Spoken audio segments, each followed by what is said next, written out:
champion Boston Celtics. All the way three, and he hit WBZ-FM and HD Boston 98.5. The Sports Hub. Essential Sports Hub headline presented by Celsius Energy Drinks. Another great win for the Bruins last night. They did let a 2-0 second period lead get away, but they finished strong. It beat a very good Dallas team 6-3 at TD Garden. Victor Arvidsson and a hat trick in the win. Good, obviously, but it was three easy ones today. Kind of 1-2 inches from the goal line and then 2 empty netters. So it was good. It feels good. David Pastrnak added 3 assists. The Bruins have won 6 out of 7. They have an 8-point lead for a playoff spot with 7 games to go. They visit Florida tomorrow night. Celtics continue their 4-game road trip in Miami tonight. Jason Tatum and Jaylen Brown are both expected to play. Grandy and Max have the pregame at 7 and the tip-off at 7:30 here on 98.5 The Sports Hub. Also, Derek White is one of 6 finalists for the NBA Sportsmanship Award for this season. Tatum is one of a dozen finalists for the Twyman-Stokes Teammate of the Year Award. Former Celtics head coach Doc Rivers has reportedly been elected to the Basketball Hall of Fame. Red Sox lost their 4th in a row last night, 9-2 in Houston. Astros ace Hunter Brown allowed 1 run and 1 hit over 6 innings for the win. The Sox are now 1-4. The guy responsible for the 1 win, Garrett Crochet, gets to start this afternoon. And after his traffic accident arrest, Tiger Woods announced yesterday he's stepping away from golf to get treatment and focus on his health. Sports Hub headlines are brought to you by Awaken 180, the official weight loss program of the Boston Red Sox. Make this season your season with the solution for weight loss, Awaken 180 Weight Loss. I'm John Wallach on Boston's Home for Sports, 98.5 The Sports Hub. Your next update at 6:30. This is what happens when analysts take over the games, take over the sport. This is where you talk sports. It happens all the time. The Sports Hub. Ladies and gentlemen, I need all of you to stop what you're doing and listen. Toucher You might hate me, but you're listening. and Hardy Don't bother me. I'm at the Pickle Palace. on 98.5. I know what I'm capable of. He said something about peanut butter, right? Yeah. Boning, baby. Make America nut again. That's gross. That's disgusting. Let's talk about cheese. What are you going to have for lunch? I was at dinner with my wife and a friend. Kitty, kitty, pussy, kitty, kitty, kitty. Flap, flap, flap. Shut up, I'm trying to talk to Paul. Toucher and Hardy Good luck trying to put your finger in it when there's a million holes. on 98.5 The Sports Hub. Let's go. Hey, good morning, everybody. Good morning. We are Toucher and Hardy, Town Fair Tire Studios. 617-779-0985. You can watch us on YouTube. Subscribe to 98.5 The Sports Hub on YouTube. Everything is moved from my nose into my chest now. You don't sound great. No, I feel like crap. So is it the allergies or is it not the allergies? I'm not. Seasonal allergies there. Yeah. Thank you, Mr. Slater. These are allergies. My allergies start acting up a little bit. Because it was a cold, then we decided it was allergies, and now it doesn't sound like that. So this is the time of year where I lost my voice 3 years ago. 3 years ago. So I have to think I am hoping it's not allergies. I'm hoping I'm sick because then it will go away. Yes. In a sense, I feel better today than I did yesterday because it's out of my sinuses. So I think Hardy knows this. I have TMJ in my right jaw, like at my ear. And if I think I've told Hardy this before. It doesn't hurt often, but and it doesn't hurt for very long. But say it hurts for 10 seconds. It's the kind of pain where I want to go to the hospital. It's like that overwhelming, crazy pain. Start to see white spots type of pain. Yeah, I'm not feeling sorry for myself. It's just there's something in my jaw that occasionally it's in my inner ear and then it kills. So it certainly wasn't like that, but it was similar to that. It was screwing with my ear. And so last night I took my daughter to get something to eat, but other than that I didn't do anything yesterday. So but now it's in my chest. which would seem to me that if it's out of my nose and into my chest, that it's a cold. Yes. It doesn't sound like allergies anymore. I mean, literally and figuratively. You don't sound like you have allergies, and that coughing thing that you were doing a moment ago before the mics were on, that didn't sound like allergies. Well, I would be glad if it wasn't allergies. Then it will go away. I don't know. You know what? First of all, Fred, it's a waiting game. Yeah. And we're just gonna have to wait. That's number one. Number two, I think you'll be able to tell a lot over the next hour. And if you start to feel significantly better after being up for a little while, then it could very well still be allergies. How's that? If I feel significantly better after being up for a while, it could be allergies. As the things kind of drain out, that would say to me, again, as someone who's had a decent amount of medical training, it's just stuff draining out. You're laying down all night, you wake up, it starts to drain out. It's not illness as much as it is just the congestion and stuff. You're leading me on to the adrenaline that's going to kick in. That makes him feel better as we move along here. Doing this. Yeah. But that TMJ, Wallach had that. It ended up being a juicy tumor that he had, and they had to drill into his head. They took his right ear off. He's literally a shell of a human boy now. Well, they lobotomized him. And that's how... Lobotomy. No one could tell.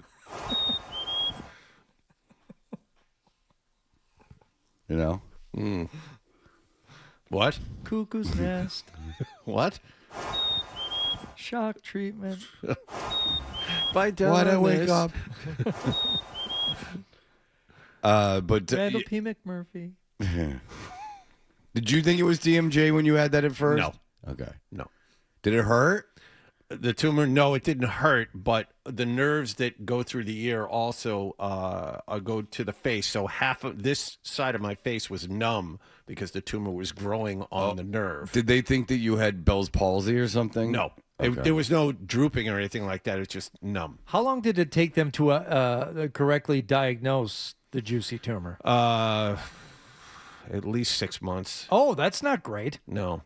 You have to run tests while you're losing hearing. I had a hearing test. You're losing hearing. Why is this happening? Okay, let's check for blockage in the ear. Let's do that. Let's wait. Here's some medicine to dissipate the blockage in the ear. Is that working? Because you have to give the medicine time to work or not work. No, that didn't work. Okay, so it's got to be something else. Finally, I had a MRI, and the tumor was clearly visible. And the worst part about the MRI was I got done, and we were talking about MRIs, and it feels to me like you're being buried alive. I mean, I was in there for 15 minutes, and it felt like forever.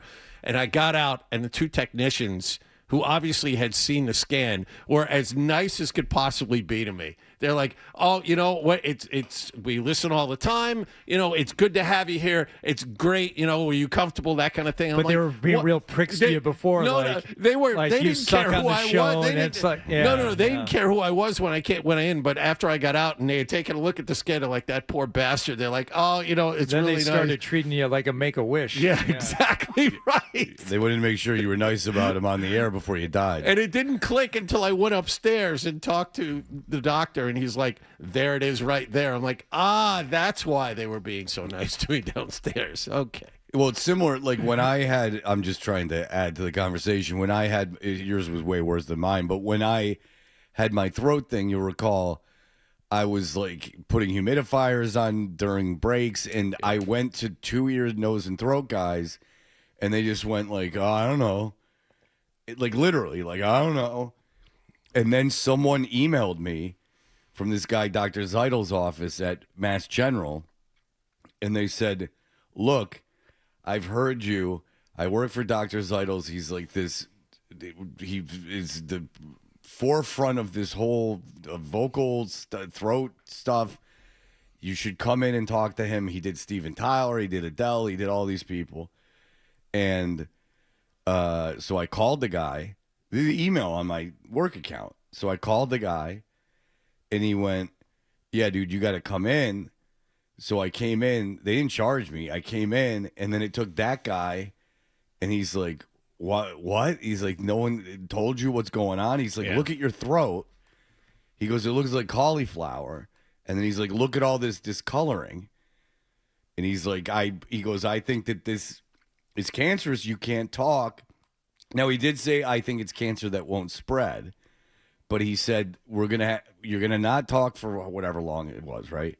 And then he's like, then we're going to have to remove that area. And then you're not going to be able to talk anymore for like a lot longer. Yeah.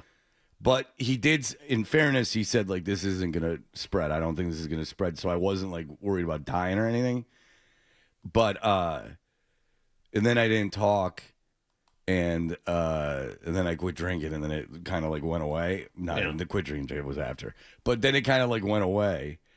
And I still got to go back there and get it monitored and everything for the rest of my life. But because of the leukoplakia and everything. But, I mean, I went to 2 ear, nose, and throat people, and they stuck tubes down my nose. That's what I was told by a lot of people. It's never a straight line, despite all the advances we've had in medicine over all these years. It very rarely is. Oh, there, fine, let's go. And then Rick was the one that was like, you got to get off the air to rest your voice. Like, and he wasn't saying it like, you got to get off the air. The show sounds like crap, even though it probably did. But he was like, you got to get off the air to rest your voice. Like, you're destroying your voice. And he was right. And the first couple doctors I went to weren't right. I mean, they were literally just like, I don't know. Like, it's fine. like you got laryngitis or something. And then Zeitels showed me the video of my throat, and even I could tell. Yeah. It was like closed and all puffy and like lumpy. It looked like a wrestler's ear. I don't know how they possibly looked at that. And then you see it after it like goes down, and you're like your throat looks like a vagina. I'm not even being crude. It looks like a vagina. Yeah. Mm-hmm. Which that's why deep throat. Which looks like what? Well, if you give me your hands, and put your hands together and put them next to my hands, and then lift. Oh, that old gag. I never knew what that meant when I was a kid. I was just like, sure. Yeah, you don't know what it's. I guess the weird thing would be is if you're looking at it for the first time, you're not really aware of what a throat is supposed to look like. But I would guess it's not supposed to look like cauliflower. Right. Yeah. And that's the thing. They didn't show me at the other places. Like Zeitels, was like, oh, Jesus Christ. And he's like, look at this. Like, while he was doing it. And he's like, look at this camera. He's like, this is all messed up. He's like, it's terrible. He's like, you've done a tremendous amount of damage to your throat. You know, you're talking about that thing with your hands, and I don't know if people even do that anymore. I don't know if Hardy knows. Do you know what we're talking about? No. You never took your hand and put your hand on top of your other hand and then had the other guy put his hands like this, and then you open your hands, and that's supposed to look like a vagina? Well, I thought it was supposed to look like a bumhole. What do I know? Yes. But it's funny. This is a story of lore in my family. It's funny, full stop. Right. Okay. First of all, that's a great bit. And it's a shame that we're on the radio, because otherwise we could just do that. We got cameras in here. Here we go. We got the YouTube people. I'm sure they want to see it. Anyway. Oh, it's just filthy, John. It's two hands together. It was funny. I had this conversation with my kids yesterday. So when I was a kid, say I was like 12, I was taking a pee outside, and obviously something happened. And I got up the next morning, and my penis was like swollen and way like bigger, and it was peeling a little bit. But I went, oh, this is great. This is puberty. That I almost made that joke. You really thought that's what was going on. I mean, it was more like a prayer, but I was like, oh, wow. This is like, and I went downstairs like and showed my mom, and she's like, oh no, something bad's happening. Yeah. And then I had to go to the doctor. Was it an insect bite of some kind? Yeah. Oh. It was because I was taking care of that anthill. Giving him what for? Well, you know, Crash did that. Crash went into his backyard and made love to a pile of dirt. Yeah. The dirt pile sex. It's infamous. Yeah. It's funny. I've been watching all those videos of like the body cam footage. I probably watch one a day of like the cops with the body cam footage. a lot of 90% Florida. That's no surprise. And the scenarios are just awful. People are driving around with no condition to drive. Hey, like I'm talking about like not incoherently driving around. And then a guy sending text to his daughter that he wanted to marry her. And they ended up shooting one of the ladies in the house. Oh. Like things you couldn't even invent. Yeah. That's no. So you get body cam videos on your algorithm. Well, now I do, yeah. Okay. So for, I would say, a couple of months now, I keep getting fed Ladyboys. reaction test videos. Do you get these? What is that? Beaten 12, anybody? I'm sure Beaten. The reaction Don't test? ask Beaton. You won't know because his reaction test has failed. Reaction I mean, I know about a reaction video, but what's a reaction test? It is about a 10-second video of a woman wildly varying degrees of attractiveness. And you can tell there's a little blip in the video. It counts down 3, 2, 1. And then there's a little blip. And then something like, did you see it? And it's trying to test whether you can pause it to see that frame. Okay. And first of all, I have a workaround. All right. Oh. So the workaround is you go to your Instagram reels and you hit the 3 little dots at the bottom, and it brings up a page with sequence where you can stop any Instagram video. And I have foiled it, number one. But let me save everyone the trouble. It's not worth it. And I've stopped looking at them in order to get them off of my feed. Mm-hmm. But apparently I watched so many of them, and here's how they get you. You can't pause it the first time. So you watch the video like 5 times in a row because they're only like 5 seconds long. Engagement numbers go through the roof. The engagement numbers go through. There's like, oh, this perv really likes trying to see. And really, I'm looking at stuff in the background. I'm seeing how the kitchen is built. Of course you are. Right. I'm looking at if there's a car. Oh, it's like, oh, that's a nice car. And I'm trying to pause and see what's going on. Yeah. But I can't get them off my feed. I see them, and if you stop on them even for a second, then that counts as something. I got to get rid of them. I got to get something else in there. Well, the body cam videos are like 20 minutes long. Those are on YouTube. Oh. The body cam videos are YouTube. Oh boy. My Instagram seems to just be politics now, and I don't know, and I don't look at it, but I don't. It's politics. I still look at Instagram though. I'm still sitting there looking at Instagram like an idiot. I don't know why. Well, I know why. You know, there's that lawsuit that they lost for making them addictive. Yeah. The girl who had like suffered serious mental issues because of the addictive qualities of the Instagram and Facebook and all that. Yeah, I know. Like if you're deliberately making, I know. If you're deliberately making something available to everyone, including kids, and you're deliberately making it addictive, and they can prove that it causes harm. Maybe that should be regulated. I don't think that's a free speech thing. That's an algorithm thing. That's like a manipulation thing. I don't know if they're ever going to get there, but it took years and years for them to finally get to cigarettes and get them to admit, yes, we knew what we were doing. I had, this addictive quality to it and blah, blah, blah, blah, blah. It's going to be much harder to convince people that, oh, it's just mentally addictive to your eyes. It's mentally addictive to your brain the same way a chemical like nicotine is. But does anybody really question right now, common sense wise, that most of us in some way are addicted to our devices?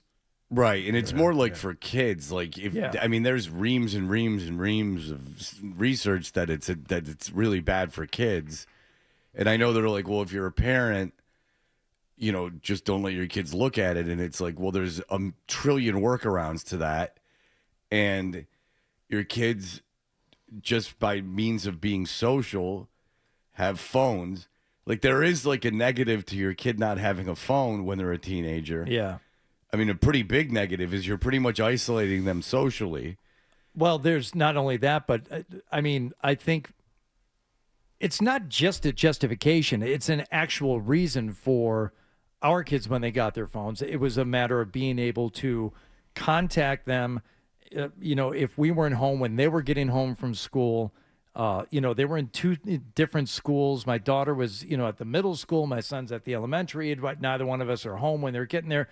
Want to be able to contact them. Want to be able to reach them. Now, we all did it. I know. We all did. Well, that would be the argument. I know. We all, lived through the 80s without being able to, be contacted by our parents. But it's just not the mindset anymore. You feel like if you're not able to reach one of your loved ones immediately, then that gives you a certain amount of, ill ease. And you say, well, there's an easy way to fix this. Get the kid a phone. That way I'd be able to contact them. Well, they're okay. But you could argue that that's not necessary. I do think the bigger argument is that you're isolating them socially. Like if every kid communicates via Snapchat and text, and you take that away, like there was an article in The Onion that someone sent me that was father completely isolates child by turning her on to old records.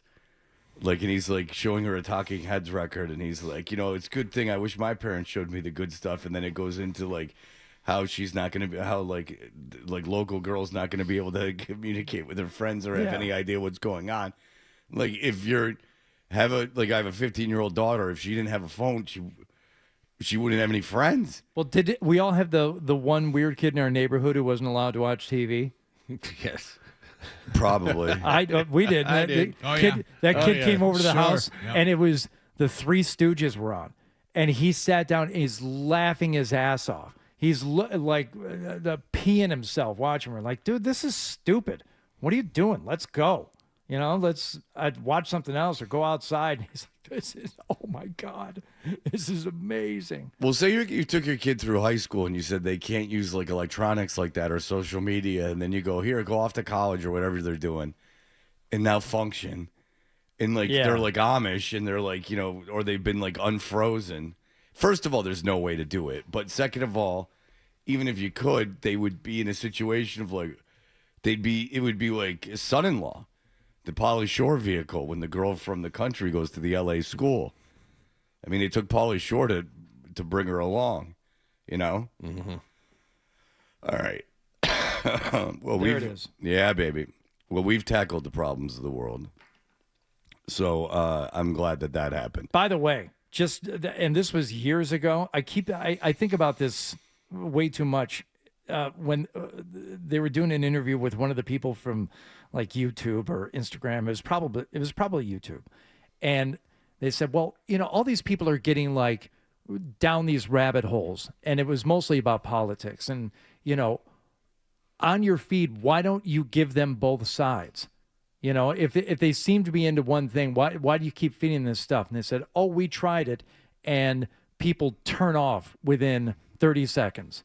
They're gone. I would imagine I would do the same thing. Yeah, they log out. They don't want to see the other side presented. So our job as programmers and business people was to keep people on our platform as long as we can. And we found out very early on the way to do that was just to give them more stuff that they obviously agree with and like, and we just keep feeding them that. Mm-hmm. I mean, would it be for the greater good to, do every other video, presenting opposing sides? Yes, but then nobody watches our YouTube. Right. So we're not going to do that. It's funny because it's the same thing as like I'll have an immediately like, oh, well, this is crap. But then sometimes something that I would technically agree with is on, and I'm like, okay, this is like pandering. So I've gone through that whole exercise before too. And then I hate myself. This is like when I sit down to watch ASMR videos before my nap. I just want to watch ASMR videos. I told you I have one device that's very conservative and one device that's very liberal. My phone is liberal. My iPad is conservative for whatever reason. Obviously, I clicked on something along the way. I don't look at YouTube very often on my phone, but I do on my iPad because I like that ASMR, baby. Knock me right out. Oh, yeah. Oh, yes. It helps a lot. Yes. You know how it is, Johnny boy. I do. It helps a ton. And I'll find myself getting aggravated because for some reason I'm a big Bill O'Reilly fan. Bill O'Reilly, and he's got a turkey neck because he lost a lot of weight and he's old. And he don't look so great. He old. Like, he look at my dad. Ooh. And he thinks like my dad, so it's all good. All right, what a game last night by your Boston Bruins. I mean, it looks like they're making the playoffs, and I wouldn't want to play them in the playoffs. So, they're the Denver Broncos of the NHL. So we will get back in just a moment. You're listening to Toucher and Hardy.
Happened. He's got the same questions. Where is the story? And the same opinions. Boring. And he's back with Fred on the Sports Hub.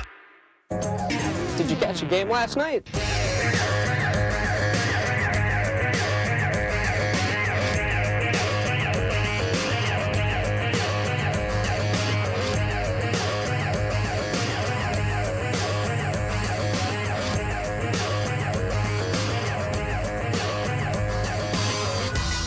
Hey, we are Toucher and Hardy.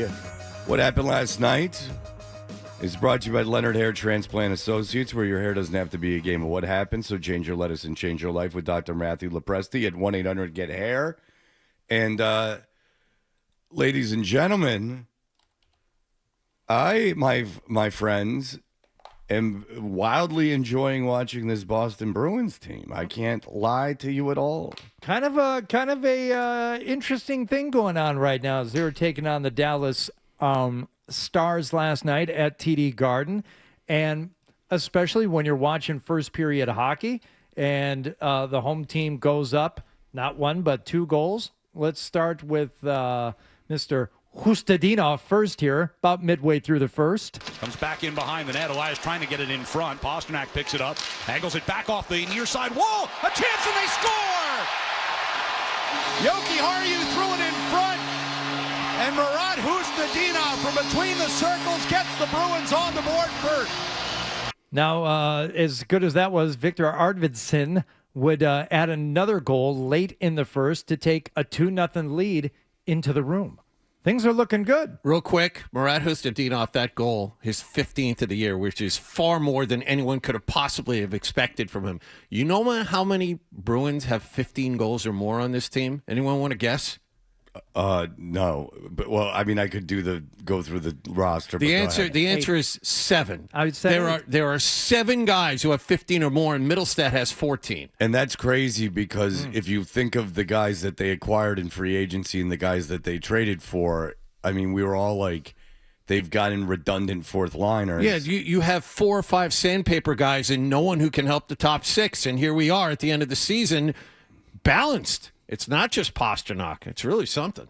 So, like I said, 2-0 lead going into the first intermission. Unfortunately, Dallas would strike back a few minutes into the second, make it a 2-1 game. Then, toward the end of the second period, Robertson drops one off. A shot by Lundqvist ends up funneling just wide of the net. Back out in front to Shane. He scores.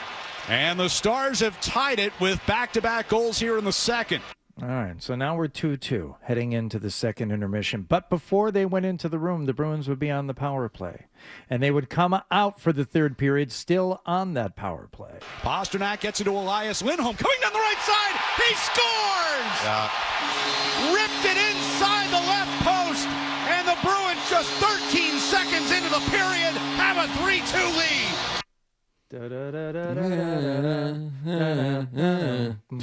3-2. Yoki Harju would score again. So now it's a 4-2 game. Things did get a little interesting at the end. Dallas pulls their goalie with 4 minutes left on the clock. Well, it's a do-or-die game for Dallas, right? I know. Things are getting a little chippy. But Victor Arvidsson had scored on the empty net, and then again, when the game is 5-3 and well in hand. Arvidsson took it away from Robertson. Arvidsson for the hat trick! Scores! Can we slow down on the hat trick? He had 2 empty netters. Did he score 3 goals in one game? 2 empty netters. Did he score 3 goals? If I were at that game, my hat would have stayed on my head. Fair enough, but it's a hat trick, technically. Well, I wouldn't throw a hat on the ice anymore. Hat's too expensive. Yeah. Unless you deliberately wore a hat that you don't like. Right. Who has an extra $35 burning a hole in their pocket? Well, if you get a fitted hat, my friend, it's over $35. And then you don't have a hat. Yep. Yeah. Ain't getting that one back. No. And I'm with Hardy. Like, if you get 2 empty netters, look, Ryan didn't overplay it, but if Ryan's really good. We were talking about it off air yesterday. Ryan's really, really good. Yeah.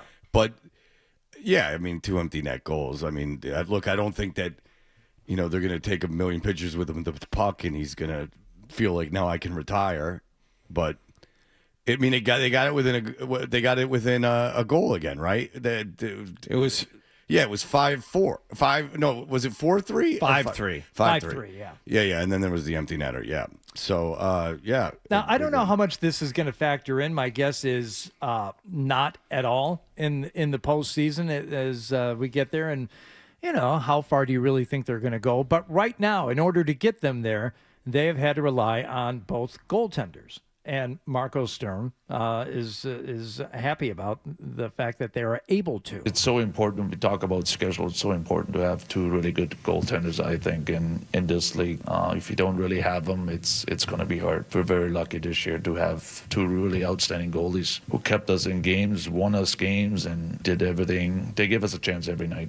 The other part of this, and I don't know if it's more important, but I think it's equally as important. Goaltending is obviously at a premium in the playoffs, but this team has won 6 out of 7. They've won 4 in a row. They're not dominating teams.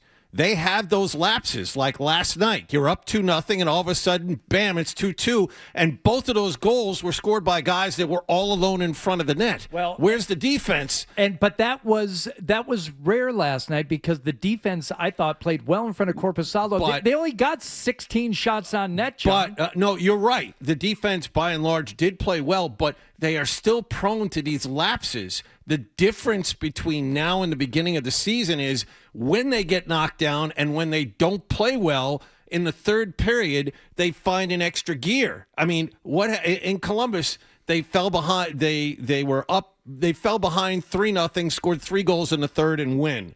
You know, against the Minnesota Wild, they were up 4-1 in the third period. All of a sudden, it's 4-3. They have to score a couple of goals late to put the game away. Yeah. And Buffalo was down 2-1 in the third. They took a 3-2 lead, and then the Bruins get the last 2 goals to win.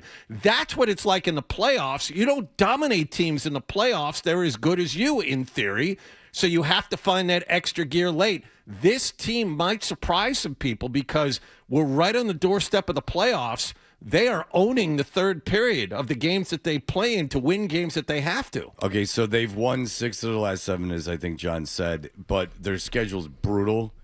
Coming up now, they're at Florida on Thursday, and Florida has taken out everyone. They as of yesterday, they announced their 6 most important players won't play the rest of the season. Marchand, Barkov, who was hurt all year anyway. But the point is, they're done. They've been eliminated. This one should be easy. So it was very important they collected points. By the way, there was something about with 10 games left, like the teams that were in the playoffs and these people, like the people that were writing the article for The Athletic, and it wasn't Fluto, were like, Godspeed. The Bruins played X amount of playoff teams. Right. Like, you know, they're not going to make the playoffs. And, well, they beat Detroit, who at one point was ahead of them in the playoffs. They beat Buffalo, who are very good. They beat Minnesota, who's very good. They beat Columbus, who's red hot. And they beat Dallas, who's one of the 2 best teams in NHL. So they play at Florida, but then they play at Tampa Bay, at Philadelphia, at Carolina, at Tampa Bay, at Columbus. That's brutal. It is, but the way they're playing, you can't count them out against any team. And the other part of it I don't count them out. If you look at the standings, they're 2 points behind Montreal. The only reason they're not in third place is that Montreal has won 6 in a row. Mm-hmm. They're as hot as the Bruins are, but they're only 4 points behind Tampa, and they're only 6 points behind Buffalo. I mean, they're right there with the best teams in their division. Let's not overlook what they've done this season. I mean, what they're doing now is very impressive, and the breadth of what the offense has done here the last 3 or 4 months has been insanely good, considering the talent we thought they had. I mean, Zacha has been unbelievable during this stretch, and they'll get 100 points, you would hope. Well, you know, if you went into the beginning of the season and said they were going to get 100 points, no one thought it's not to the degree of the Patriots, but it's Patriots like. No one thought they were going to make the playoffs, but it wasn't like impossible. But 100 points, you would think that they would have snuck into the last wild card spot. What, like at 92, 93 points? Yeah. You get 100 points. It's a pretty good season. Yeah, and again, Patriots like is a good way to put it because they're getting performances and they're getting better play from a lot of guys. You know, we talked about the number of players, 7 of them now with 15 goals or more.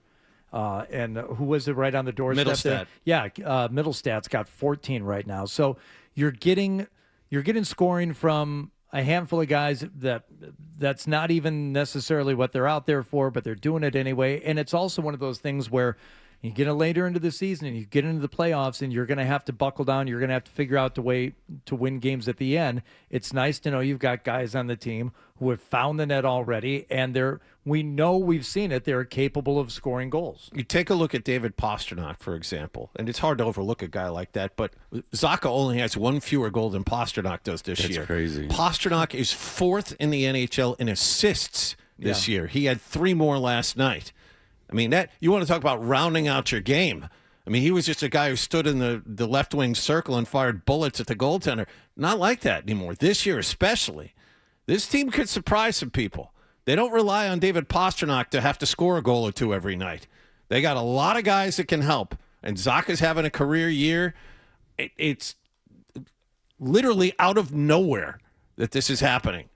Good for the Bruins. Yeah. Well, we're going to keep the good feelings going when we talk about the Red Sox next. So, no, that season's over. So, have fun with that. Your precious little baseball team is a mess. It's over. All right, we'll be back in just a moment. Sports Hub headlines presented by Celsius Energy.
feel so strongly about that. I can't even tell you. Boston Talk Sports here.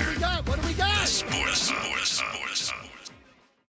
Why do people listen to Touch Your Because it's a thing. All right. You know what I'm talking about. Sure. No idea what you're talking about. Here's more of The Thing on the Sports Hub.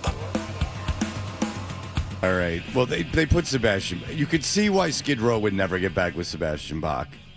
Like, he's completely out of control. And it's not even like a drugs and alcohol thing. I just think it's him. Like, he's just completely out of control. I could imagine that being very, very, very difficult to deal with. All right. And that is your Skid Row talk of the day. Eddie, the floor is yours from now on for the rest of the day.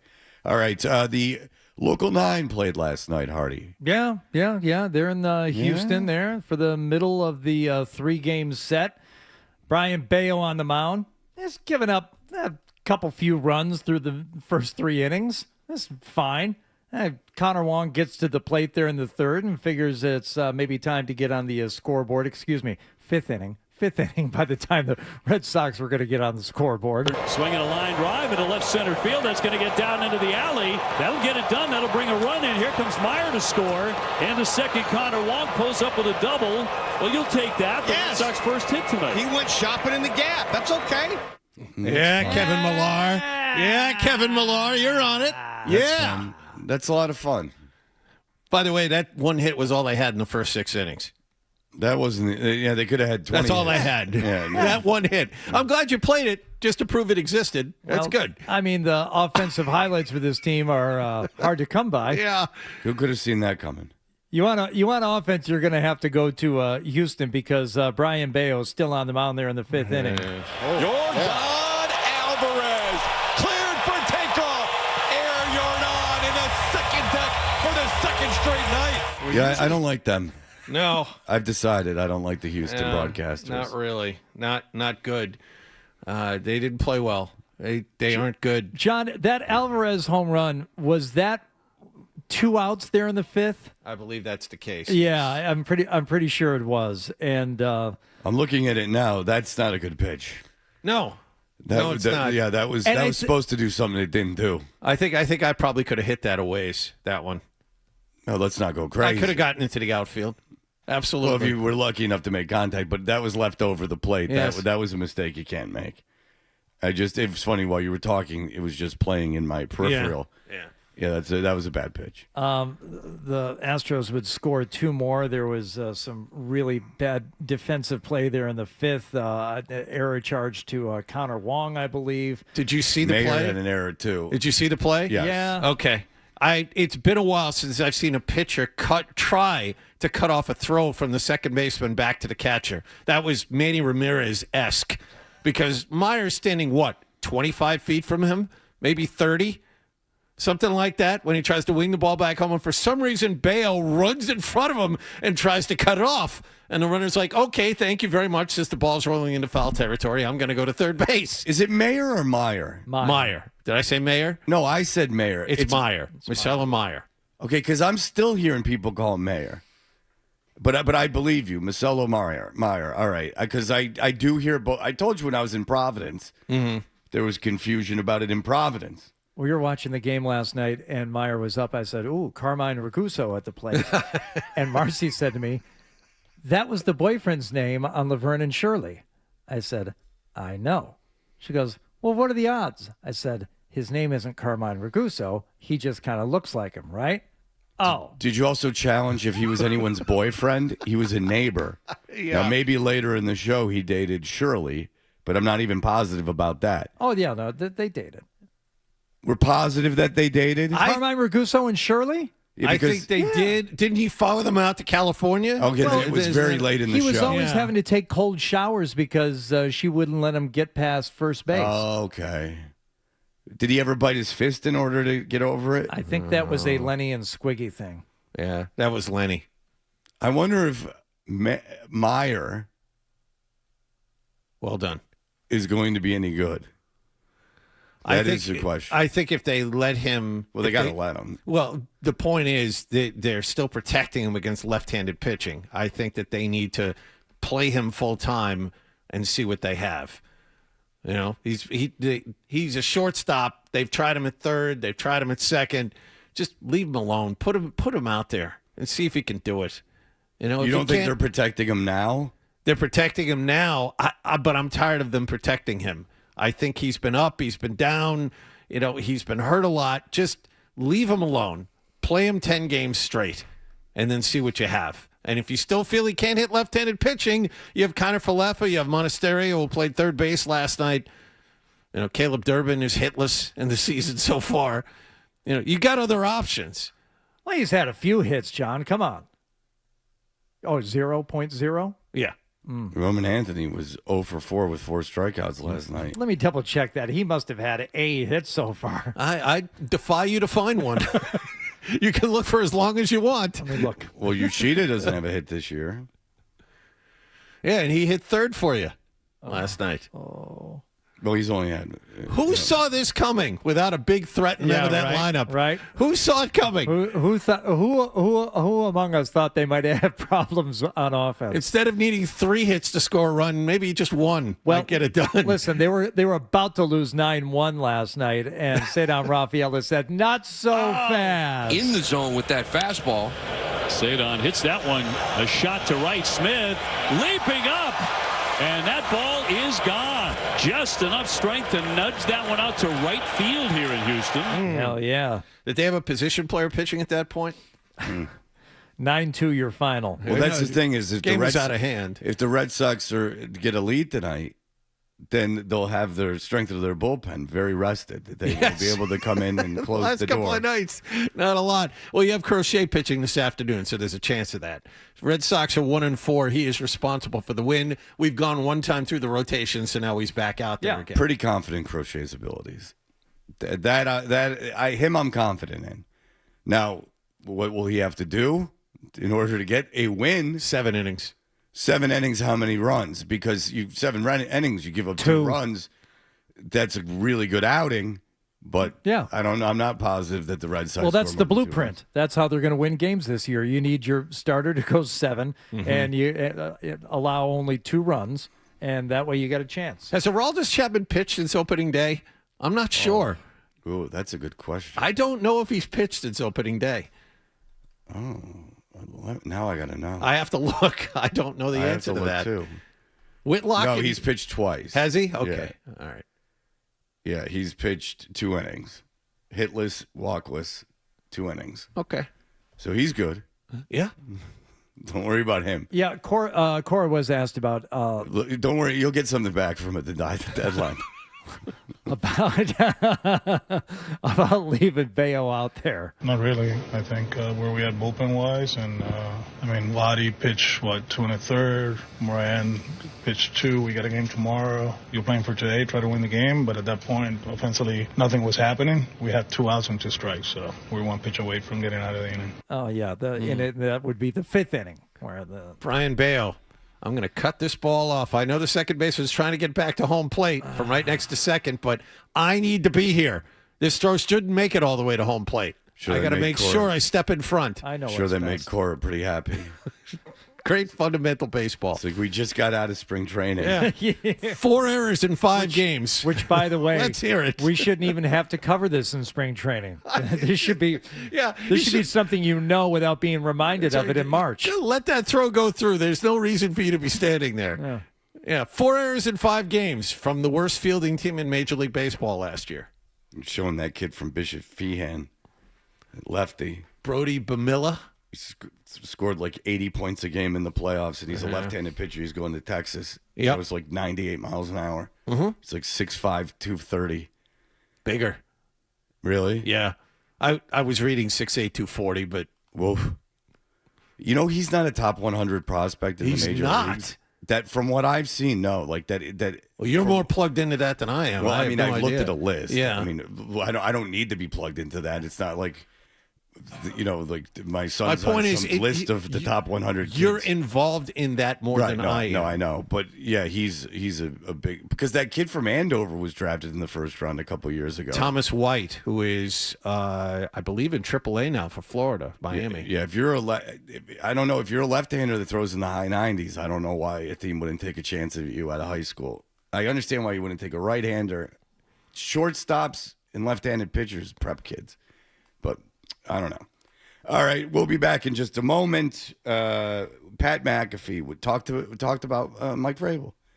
And he had a lot to say. It will make you feel good. All right, we'll be back in just a moment. Make you feel. Stay tuned for more.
station.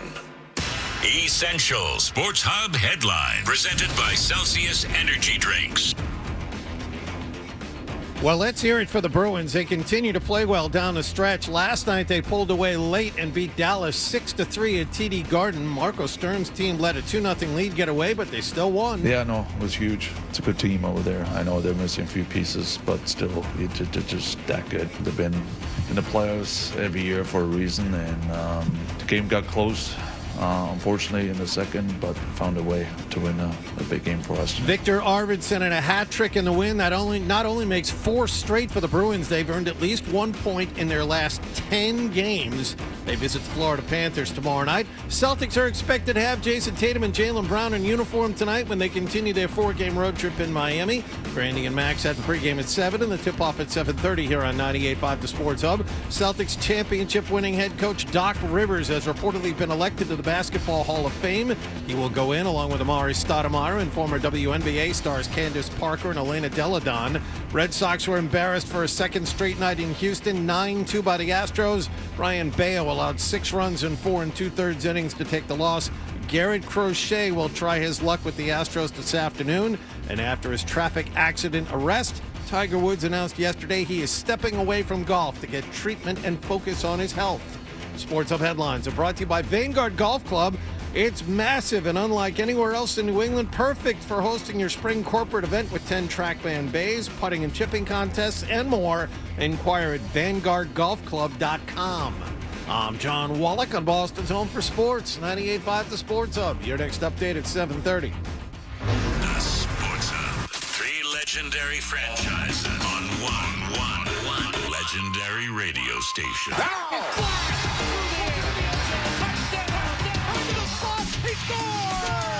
It's the Sports Hub. You've been aggravated since we turned the mics on. I don't know what it is. I don't have time to think about that right now. Hunter and Hardy. It's ridiculous. Because I got to plead ignorance here. I didn't know that was wrong. Yeah, he had sex with the cleaning lady because he was staying after work. Mm-hmm. All right, we're Toucher and Hardy. Bob and LBF are very concerned about me. Really? They heard my voice. Oh, boy. Bob can't lose because Bob's voice is his instrument. Right. Like he needs to sound a certain Golden way. pipes that he possesses. Yes. He has one of those God-given voices. He can't be around me. But Pat McAfee has a God-given voice, too, and a God-given talent. I love Pat McAfee so much. I love that he wore a American flag wife beater to the World Baseball Classic because it was. I like someone who stays exactly on brand. You know, very important. That nothing shows respect for. I like how it's respectful to the country to wear a flag wife beater. Like that in some way is respectable. Like I love America so much, I'm going to take the flag and toss it on some garbage wife beater and parade around in it. It's when it doesn't make any sense. Like a flag pin, I could see being like a sign of whatever. What it's all nonsense. But like say a flag pin, I guess it's the flag, a representation of a flag. What about a bandana? Where you fold it correctly, tied around your head, and it shows both the stars and the stripes. Well, nothing's cooler to hide baldness than a bandana, and also nothing speaks to great financial success than wearing bandanas. I agree. Bret Michaels is case number one. No one knew he had a wig on because he cleverly kept a bandana and cowboy hat even when he slept. So you had no idea that he had a wig on. Ugh. All right, so Pat McAfee, Mike Vrabel was, he's in Arizona. They're in. Yep. And I heard him talking to the media. Is he growing sideburns? I haven't noticed. Okay, because give it a look because I watched it live. Okay. Because I'm, a fan. You're a maniac. It was on, and the only thing that made me, it was on right when we got off, like when I got home from work.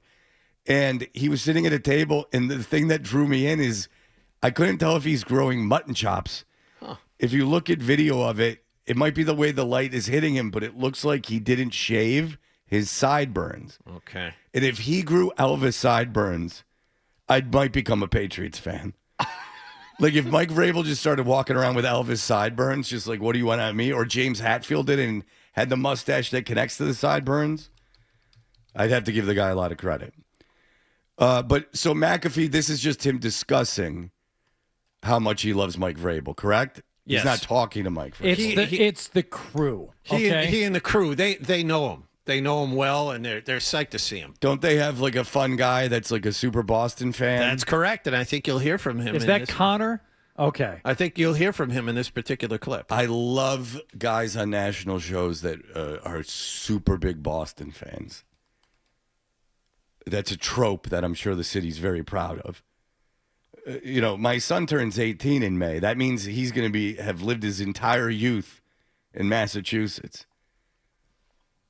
So I don't want him parading around the country, bopping around, yelling about being from Boston. So Boston Connor is Connor Campbell, and he is a member of the Toxic Table on the Pat McAfee show. No, it was good with what? Heroin addicts? Like the Toxic Twins from the famous Joe Perry, Steven Tyler? Now, I'd like the show if that was it. They would just had 3 junkies at a table and called it the Toxic Table. Like Artie Lang and like a couple other guys. And lighters and Subutex or whatever. They're all trying to make it through the show. Yeah. All right. Nodding off. Now that would be a show. That I would watch. Yeah. Okay, so here is Pat McAfee, and he's got a guy that has Boston in the front of his name. And I assure you, if there was like Detroit Dan or something, I'd hate it just as much. But they don't do that. It's only Boston. Mm-hmm. Maybe Texas. What about Jets Jay Stu? If Jay Stu were a Jets fan and he were on one of these shows. Hey, my phone just went off. Mooji's up to something. Jet Jay Stu. Hey, Mike, Gino's the future. Eye roll. Brutality. This needs to be a thing.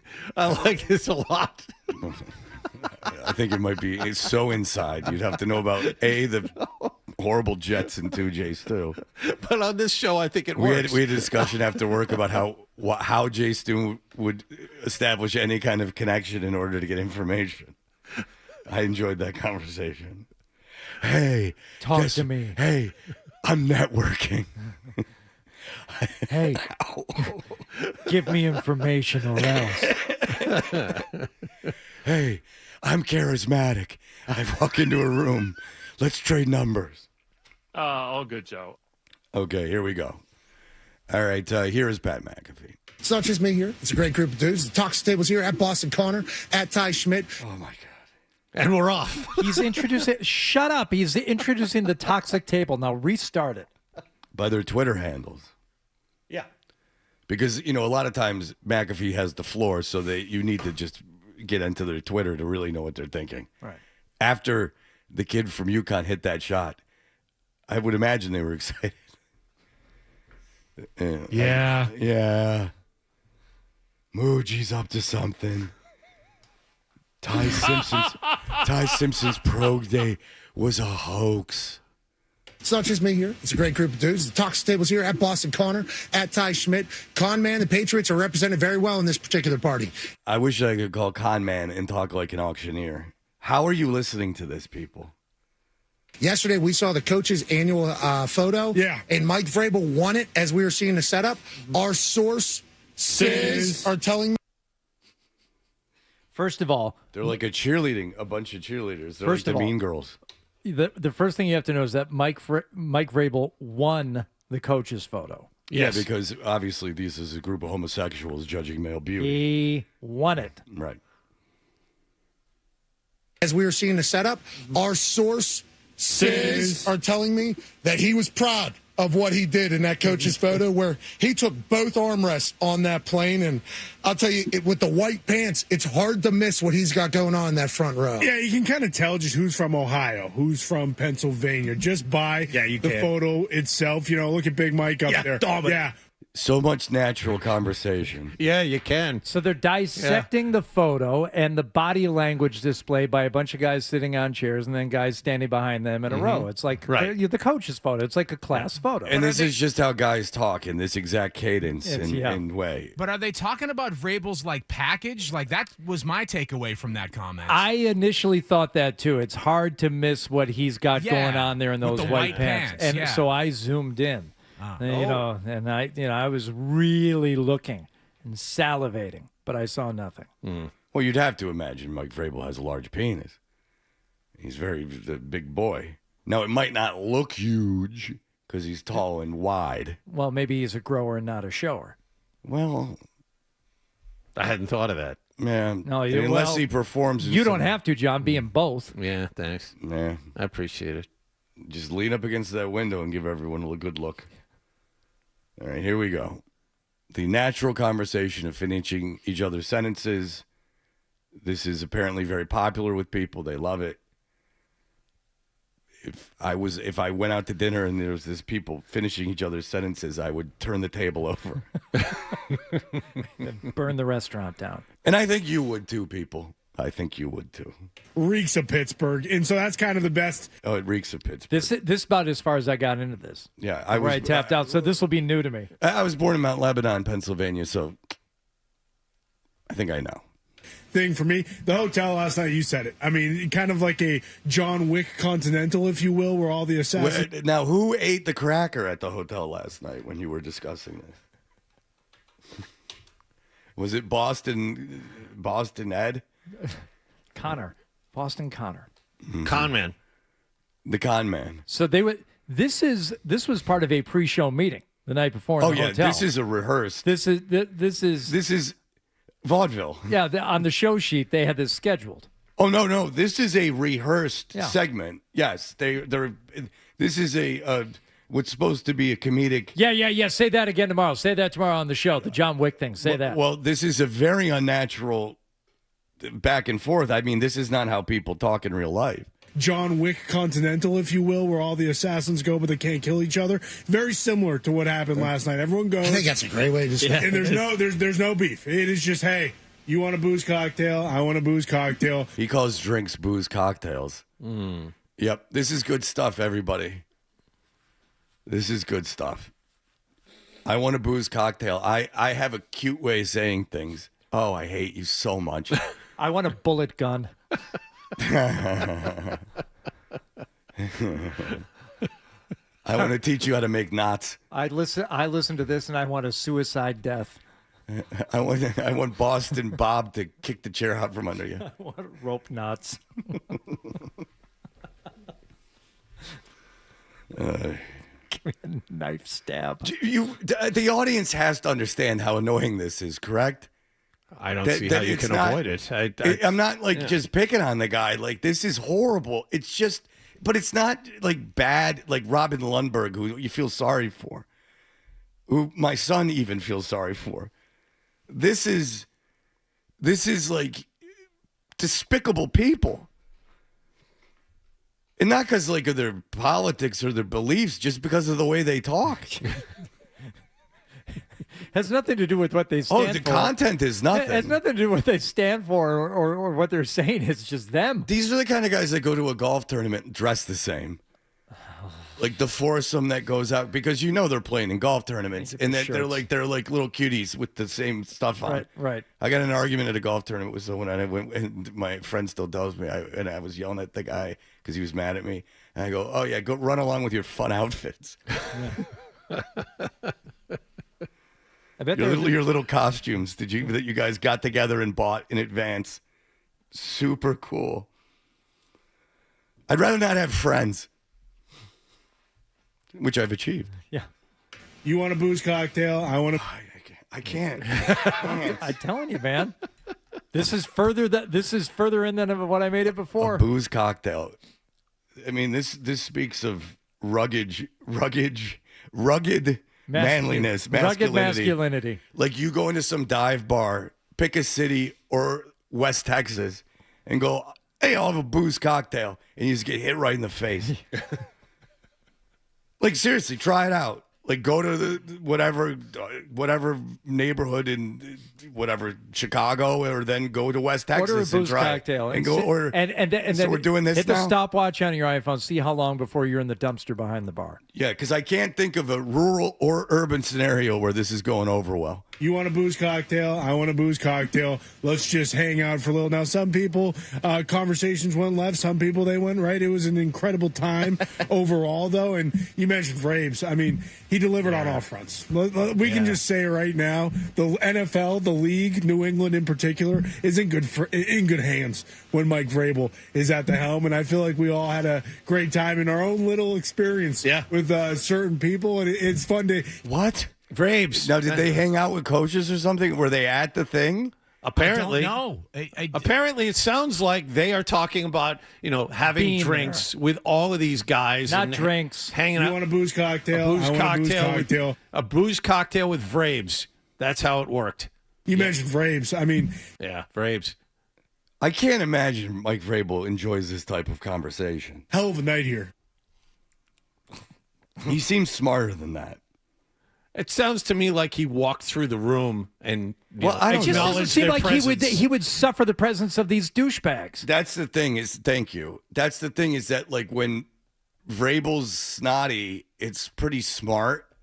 Like, he's got like a dry sarcasm. Yes. Yep. Thank you. And if someone said, duh, duh, duh, all right, man, walk away. Hear your guys's, tell stories about ours. But, I mean, one of the better things, too, was even just catching up with Mike Greenberg this morning. Yeah. That guy, he's first ballot Hall of Fame, but hell of a night here at the Biltmore, whatever the hell it's called. Yeah, I don't even know where I am. It doesn't even matter. I don't even know where I am. It's such Some a huge good, party. content. Yeah. Nothing more fun or rock and roll than partying with a bunch of head coaches. Hey, Lombo. How are you? No, he wasn't there. Oh. No, Lombo. Oh, that's too bad. Yeah. Well, Belichick wasn't there and didn't need a drink. And it's one of those things, like, it's not, sometimes it's not the people, it's the people that like it, but this is the people. This is the people. Yes. Are you jealous of Pat McAfee? No. Yes. No, I don't want to be Pat McAfee. Thank you very much. I'm upset at all of you for liking this. That's what I'm upset about. You were sitting home last night, and they were just, It's fun to hear your guys's, tell stories about ours, but... It's almost like he's deliberately being dumb. You know what I'm saying? Like, he doesn't talk. Obviously, they don't talk like that in real life. They're putting on little acts. And I would strongly, if you're getting into broadcasting, suggest you don't do that. But Pat McAfee's very successful. Okay, there's one. The other guys at the toxic table, I don't know how successful they are. Oof. Our sources are telling me. Yeah. I like when they do that. That's a lot of fun. They're like cheerleaders. You think McAfee actually wears sleeves when he's not on air? I'm just wondering.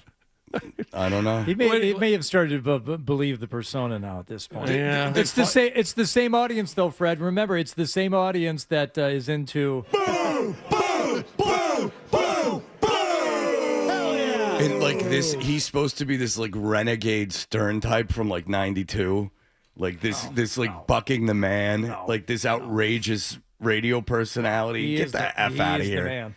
Get the F out of here! He's real. He says he's always in trouble and taking it to management. Go F yourself. Real dangerous stuff they're doing over there. Real bad boy. He has permission to swear, by the way. Like, it's not like he's getting on there and blowing the thing up.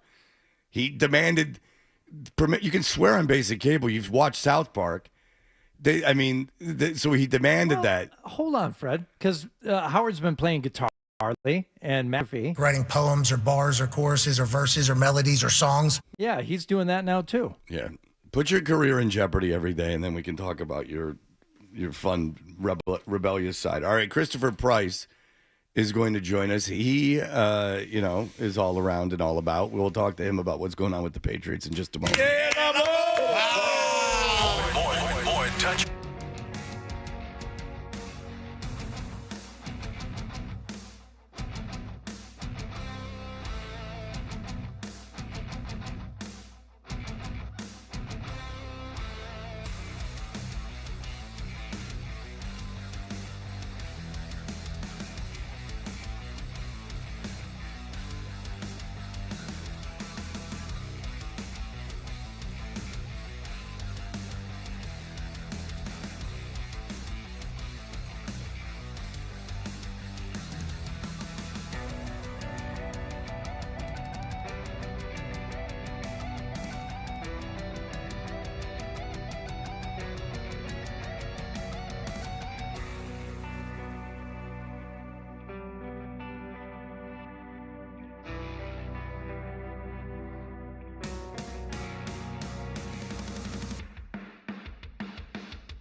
push for a playoff spot. Coming into the top of the circle, and he scores! Bruins jump into the lead. Just 61 seconds in. A backdoor Swayman got a piece of it. They score! Zucker again! Bruins have come from 3 down in the third.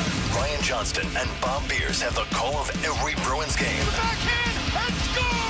And every game counts. Bruins win it in a shootout! On your home for Bruins hockey. What a comeback! 98.5 The Sports Hub.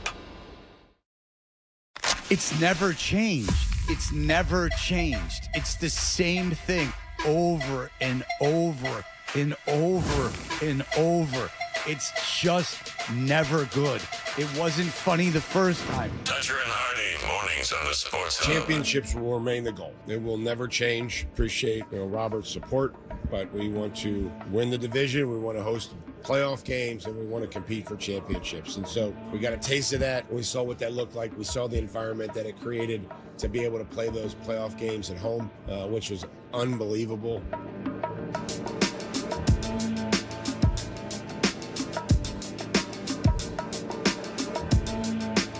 Hey, we're Toucher and Hardy. Christopher Price writes about the Patriots in the Boston Globe. He was at Drake Maye's Boston Children's Hospital benefit yesterday where he got his hair shaved, very reminiscent of us, Jonathan, for many years. For at least 10 years. Yep. Did cuts for a cause.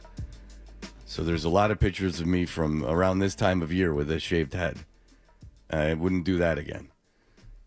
It's now there's something to play for. I can't be walking around with a shaved head. No. Yes. You have people you need to impress. Right. I understand. I'm a single man. I can't be walking around with a shaved head. I got to look gorgeous like I do now. But Drake Maye also in the 98.5 The Sports Hub box yesterday for the Bruins game. Yes, there was a guy who I think had a I Heart Drake Maye shirt on, and then they went to him.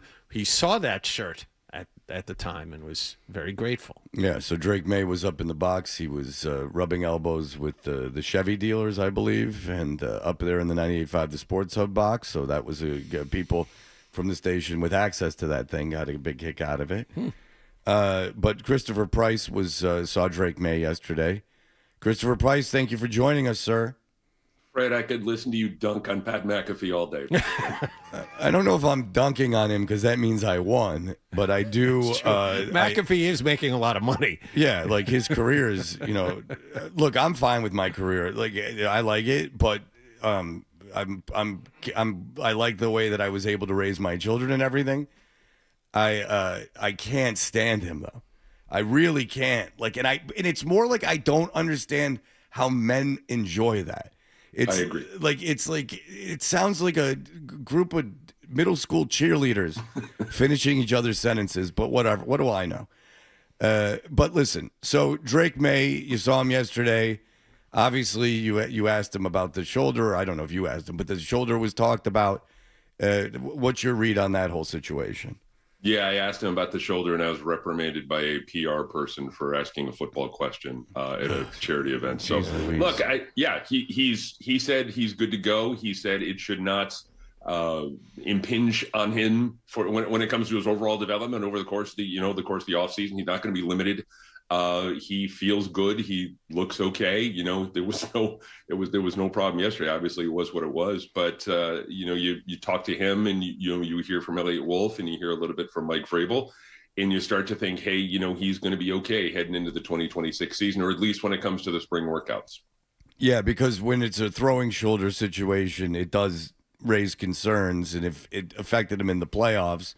He's not getting operated on, so it's just a matter of rehabbing it. Yeah, exactly. It would be much more serious if there was surgery involved, and at this point, that's not part of the conversation. And so, you look toward what is it, April 20th right now when it comes to the voluntary off-season workouts beginning. I know he's been in Foxborough. I know he's been trying to get connected with some of the guys. I know there was some video of him working out, I believe, at Florida Atlantic earlier this spring, working out with Demario Douglas and a couple other wide receivers. So he appears to be a full go for the spring workouts. Is that Port St. Lucie, Florida Atlantic? Is that the school that Jonathan made fun of? Florida International. I wasn't 100% sure which one it was. Yeah, which one? Which is the one in Jupiter? Florida Atlantic, I believe, is in Jupiter or in Port St. Lucie. Florida Atlantic's in Jupiter. Okay. Yeah. And you made fun of it because that's where Roger Dean Stadium is, and you Yes. made fun of it. And I said, "What? Why are you attacking it? It looked like a beautiful campus to me." But that's John. He's very elitism is in him is strong. The A.J. Brown thing. Now, here's what's interesting about this. If A.J. Brown is traded after June 1st, which I have to imagine is the case now, right? Yes. Okay. So after June 1st means that when you're giving up draft capital, you're giving up 2027 draft capital, which as of now seems to be extraordinarily valuable in the first round. Look, everything changes, right? Like Dante Moore was supposed to be in this draft. Drew Aller at one time from Penn State was supposed to be a big deal. Things don't work out sometimes. But you have real studs in this 2027 draft. Conceivably, the Patriots will not be picking 31st in this draft, in 2027. So it does, while a 31st pick in this draft seems almost like a no-brainer, 2027 picks, if you say you're picking in the early 20s or something like that, a very valuable pick. Does that change your thinking at all with A.J. Brown?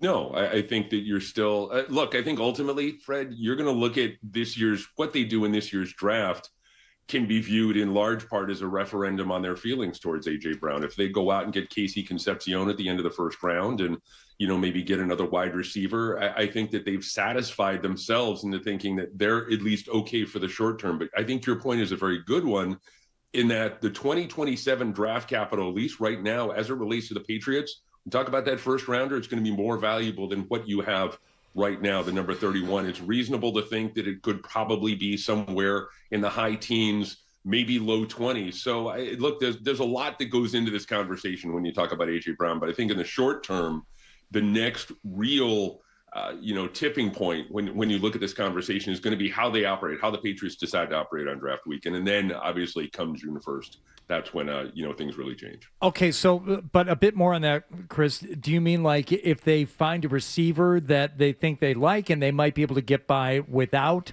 A.J. Brown? I mean, what type of operations would happen during draft week that would change their feelings on Brown? Well, if they go out and really go hard after wide receivers in the draft, then I think that they believe that they've satisfied themselves, at least when it comes to the 2026 season. Look, at the very least, they're dealing from more of a position of strength. And I think if you're New England, that's always a good thing when you look at this conversation. So, yeah, look, if Omar Cooper is there, I like Omar Cooper a lot. I heard, Indiana. I think it was Barth yesterday on the midday show was talking about Jordan Tyson, a really intriguing possibility for that team that I think could go anywhere between, let's say, 25 and 45. Okay, so Jordan Tyson is from Arizona State, and he is considered maybe the best receiver in the draft, but he's had injury problems. Major injury problems, yeah. If you really get your hands on him and say, look, we're confident that this kid can be healthy, we think he can be a game changer. I just saw, I think it was NFL.com had the comp, Terry McLaurin. And I think if you're New England, if he stays healthy, you'd go for that every single time. And so, look, if they go hard after a Jordan Tyson, again, maybe an Omar Cooper, Casey Concepcion at the end of the first round, who I think really has some special teams value. You need a kick returner as well. You're not just drafting a guy just because he's a kick returner, but, that's all part of it. Then I think you could probably, again, use that as a referendum on their feelings when it comes to A.J. Brown, at least in the short term. Okay, so there's a white kid from Iowa. First of all, everyone is so impressed with my knowledge. I just wanted to know if you wanted to continue your victory lap after that last Well, he mentions names, and I clarify for the audience who might not be draft experts that what's going on. Just very quickly, there's a kid that they have going in the 7th round in some mock drafts. I'm that kind of nerd. Who's a white kid from Iowa. Uh-huh. I watched the highlight reel of his kick returns. They're like 5-yard kick returns. Like his highlight reel is 20 minutes, and it's like every kick return that he had. Nice. But so when anyone mentions a kick returner in the draft, I come to that. But it is intriguing, and it puts Phil. I can't imagine Philadelphia is operating from a position of strength. Like if they unload A.J. Brown now, because the talk was they wouldn't be able to re-sign the tight end over there if they kept Brown, but they did re-sign did re-sign Goddard. Yeah. So come June 1st, when that dead money hit gets way less if they trade him, they're really in a position of weakness at that point. Yeah. Financial, at least when it comes to the financials and maybe from a personnel standpoint as well. I'll say this, man. Reading some of the Philadelphia guys yesterday, the last couple of days, there is a sense of inevitability in Philadelphia that something is going to happen where A.J. Brown's going to be playing in a different uniform next year, whether it's New England, whether it's somewhere else. It just feels more and more like his time with the Eagles is starting to come to an end. And if you're New England and you could wait him out a little bit, you could get into June, and then maybe you could talk him into maybe a second and a fourth as opposed to a one next year. Yeah. Then I think that's a situation that will be optimal for the Patriots going into 2027. That problem that he has seemingly with Jalen Hurts isn't going away. Philadelphia is not getting rid of him. So I think, at 29 years old and, your top wide receiver doesn't really get along with your quarterback, I think you ask for a 1 and settle for the 2 and the 4, even though it's at the end of the second round. I think you're in a situation now, if you're Philadelphia, where you can't bring him back. You can't put him on the field at training camp. I mean, the Eagles, I think it was just announced, have a joint practice with the Patriots this coming summer. You can't bring him back here and put him on the field, can you? No. The way things are trending, obviously, look, there's a lot of time between now and the start of training camp, so a lot of things could happen. They could have a come to Jesus talk with Sirianni, Hurts, Brown, whatever the case may be. But again, kind of reading things coming out of Philadelphia, it really starts to make you think that things are kind of coming to an end for him out there. And that, look, at least viewing this through a New England prism, that the Patriots would be the best possible landing spot for him for a couple of reasons, not the least of which he has that history there with Mike Vrabel. So there's a lot to consider, but things once again appear to be trending in the right direction when you talk about A.J. Brown and the Patriots. All right, Christopher Price, excellent job as always. I hope you're shaking off asking Drake Maye a football question at a charity event. Boston Children's Hospital cannot have that. It ruins you covering it. It does not get the point of it across. So there he you go. did say also, I asked him about any thoughts about Steph Diggs leaving, and he said Steph's the man. That's all I got to say. Okay. Well, Diggs is still out there, so he is. No one wants him yet. But there's a lot of really intriguing guys out there, man. There are. I'm not saying that any of them are coming to New England, but Diggs, Clowney, few interesting names. All right, there you go. The free agency's not over. Christopher Price, awesome job. Thank you so much. We appreciate it.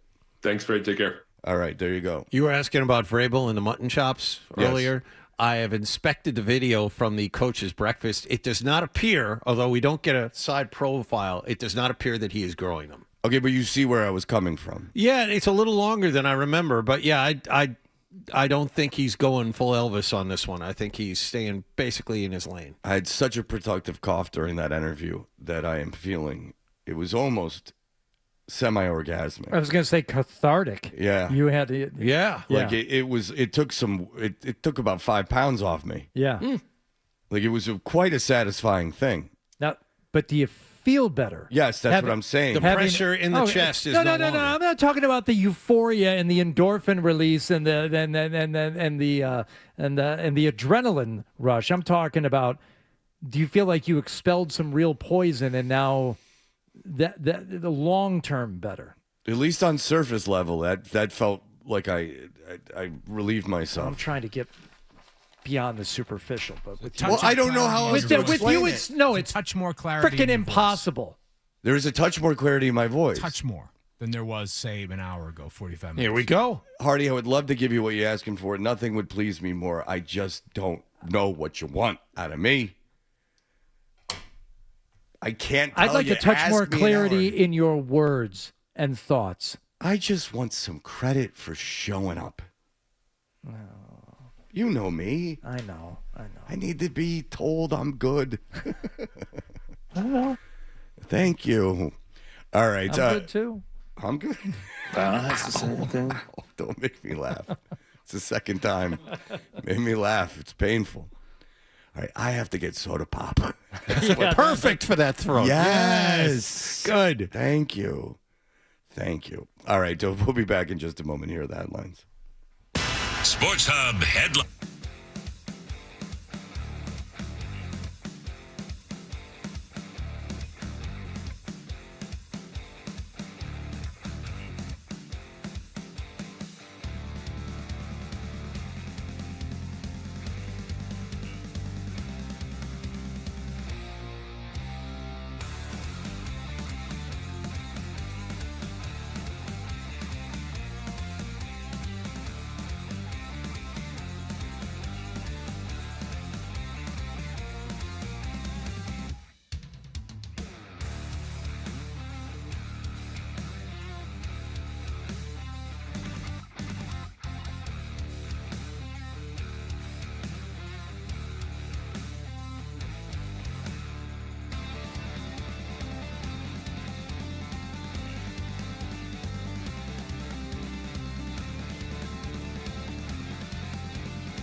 know what, but we won't say what.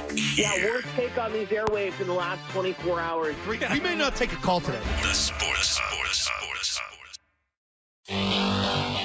Ticket not punched. Hardy. No, the ticket's not punched. Fred. You got a bunch of stuff wrong when you talk. So much for this country. Dutcher and Hardy. I guess this country's a bunch of buffoons that don't know the rules.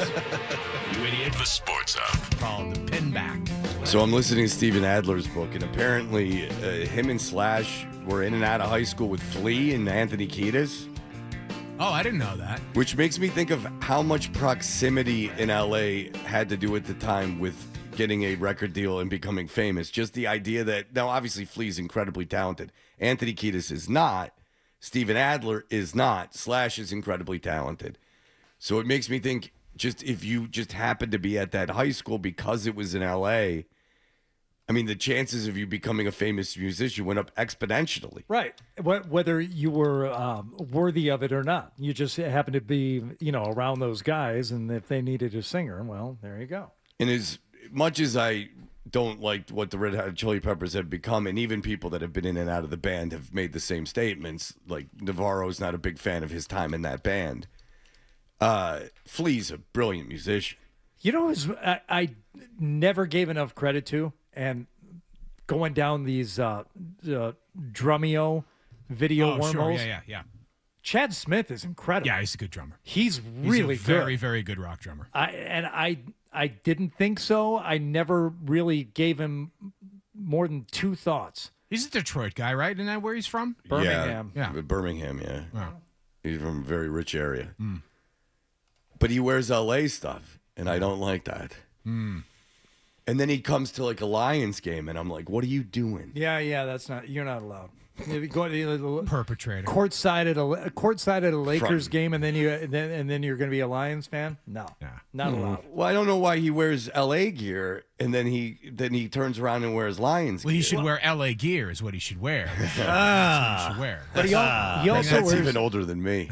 He also wears Michigan, University of Michigan stuff. Oh, you don't like that? No. Well, that's also, to Hardy's defense, not like a Detroit thing to do. Like walking around in like Michigan gear isn't something that someone like from Detroit would necessarily do. Right. Sure. That is a very suburban thing. I would go so far as to say it's not necessarily cool. No. To walk around with Michigan gear. Nor is it like it would be almost cooler if someone just started wearing Michigan State stuff. But you don't see that either. Now, if you're Kid Rock, you get like a little helicopter from the military that comes out. So they've kind of disowned him in Detroit. A little bit. He doesn't seem to be overly concerned with the area. No, he used to be really great. Like, in all fairness to Kid Rock, like now Detroit, you can't afford to live there. They don't need your sympathy anymore. But when Detroit was really struggling, Kid Rock was like phenomenal for the city. He was like doing like a lot of really good stuff.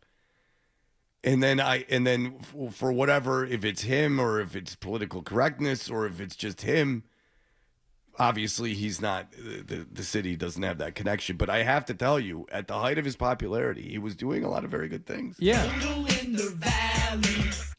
Now that song I like.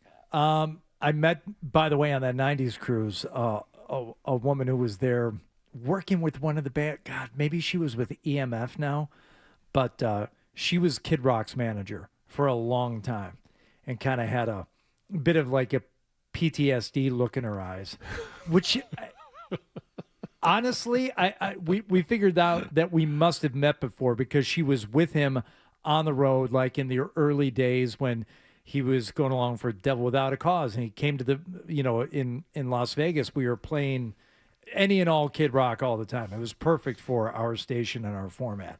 And he would come in and we'd hang out, and he was great. He was a nice guy. He was a really good guy. Here's the thing that happened with Kid Rock, in my opinion, is that he had invested himself into, like, first of all, he wanted to be a rapper, and then he figured it out, right?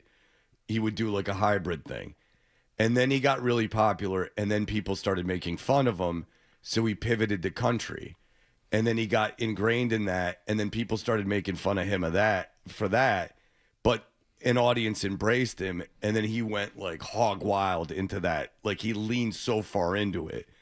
Like I don't think he believes anything politically. You know, it's just hitting me now. Is that trajectory is the same trajectory that Machine Gun Kelly is doing? He's just a few years behind Kid Rock. Think about that. From rap to like rock, or in MGK's case, like pop punk to country. Well, in a broader perspective, the left is very implicit in this. If you really want my theory, is that when you alienate and quote unquote cancel people, they are in whatever. I don't even remember what Kid Rock did, but a lot of people were canceled in quotations for very minor infractions. And when you do that, they are in turn going to hate you. And there is an audience for them then to adopt. And now with the internet, like if you got fired from your job because a group of people, their political beliefs got you fired from your job, and what you did was tell a joke or something like that, you're going to hate them. Because you guys don't understand, with the internet, when you do something that someone doesn't like, anything, this group of people it seems like that entire group of people just want you dead. So what's going to happen after that is you're going to go, well, I hate these people, right? Yeah. You're not gonna go, oh, I've learned look, if you said something like drunk and you were racist and said the N-word, I'm not talking about that. I'm talking about you did something remotely controversial about some topic. And everyone went nuts on you, and you went, what did I do? I don't even know what I did. And the next thing you know, I don't have a job. Well, what am I going to do? I'm going to hate all of you. But then if I build an audience and I find some kind of audience, now you're going to get mad at me because I hate you. So I don't know if this was the first, and it probably wasn't, but the one that's sticking out in my head with Kid Rock was, I think he was one of the anti-Bud Light guys. Oh. And he was he had kicked the can way down the road by then. Oh, was he already like well that into Bud it? Light thing, which I swear to God on my children, I'm not quite sure what happened with that. Like, that's how out of it I am.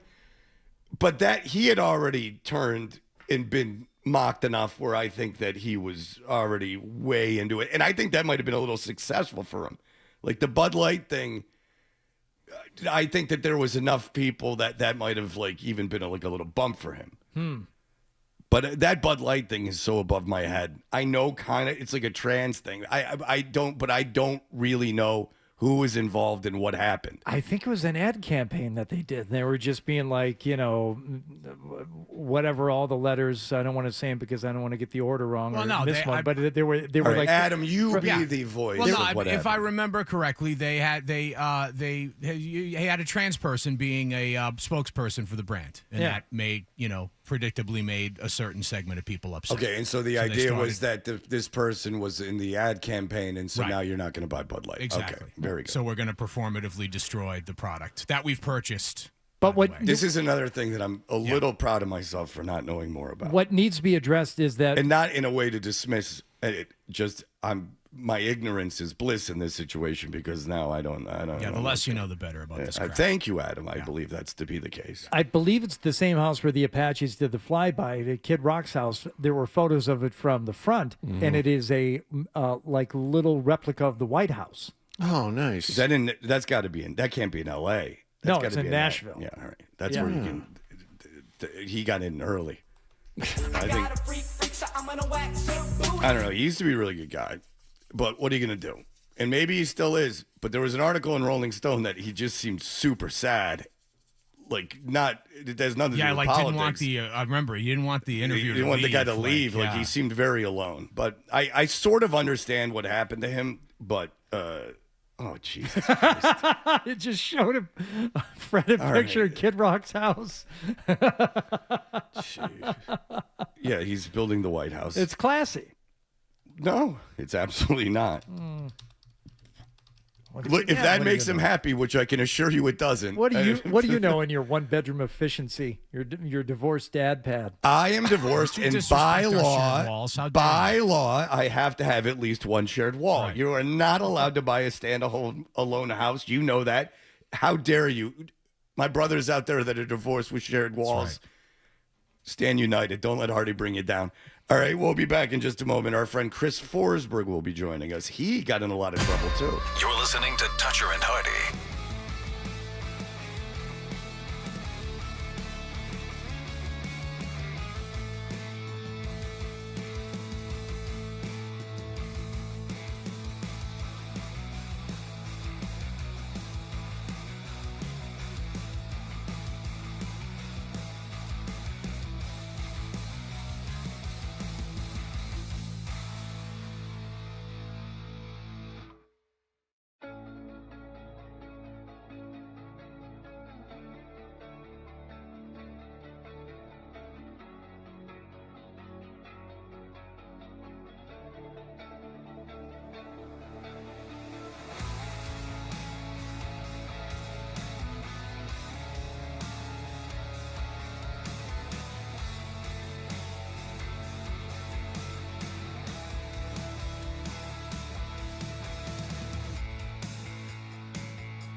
Sox got embarrassed again last night in Houston, 9-2. Garrett Crochet faces the Astros this afternoon.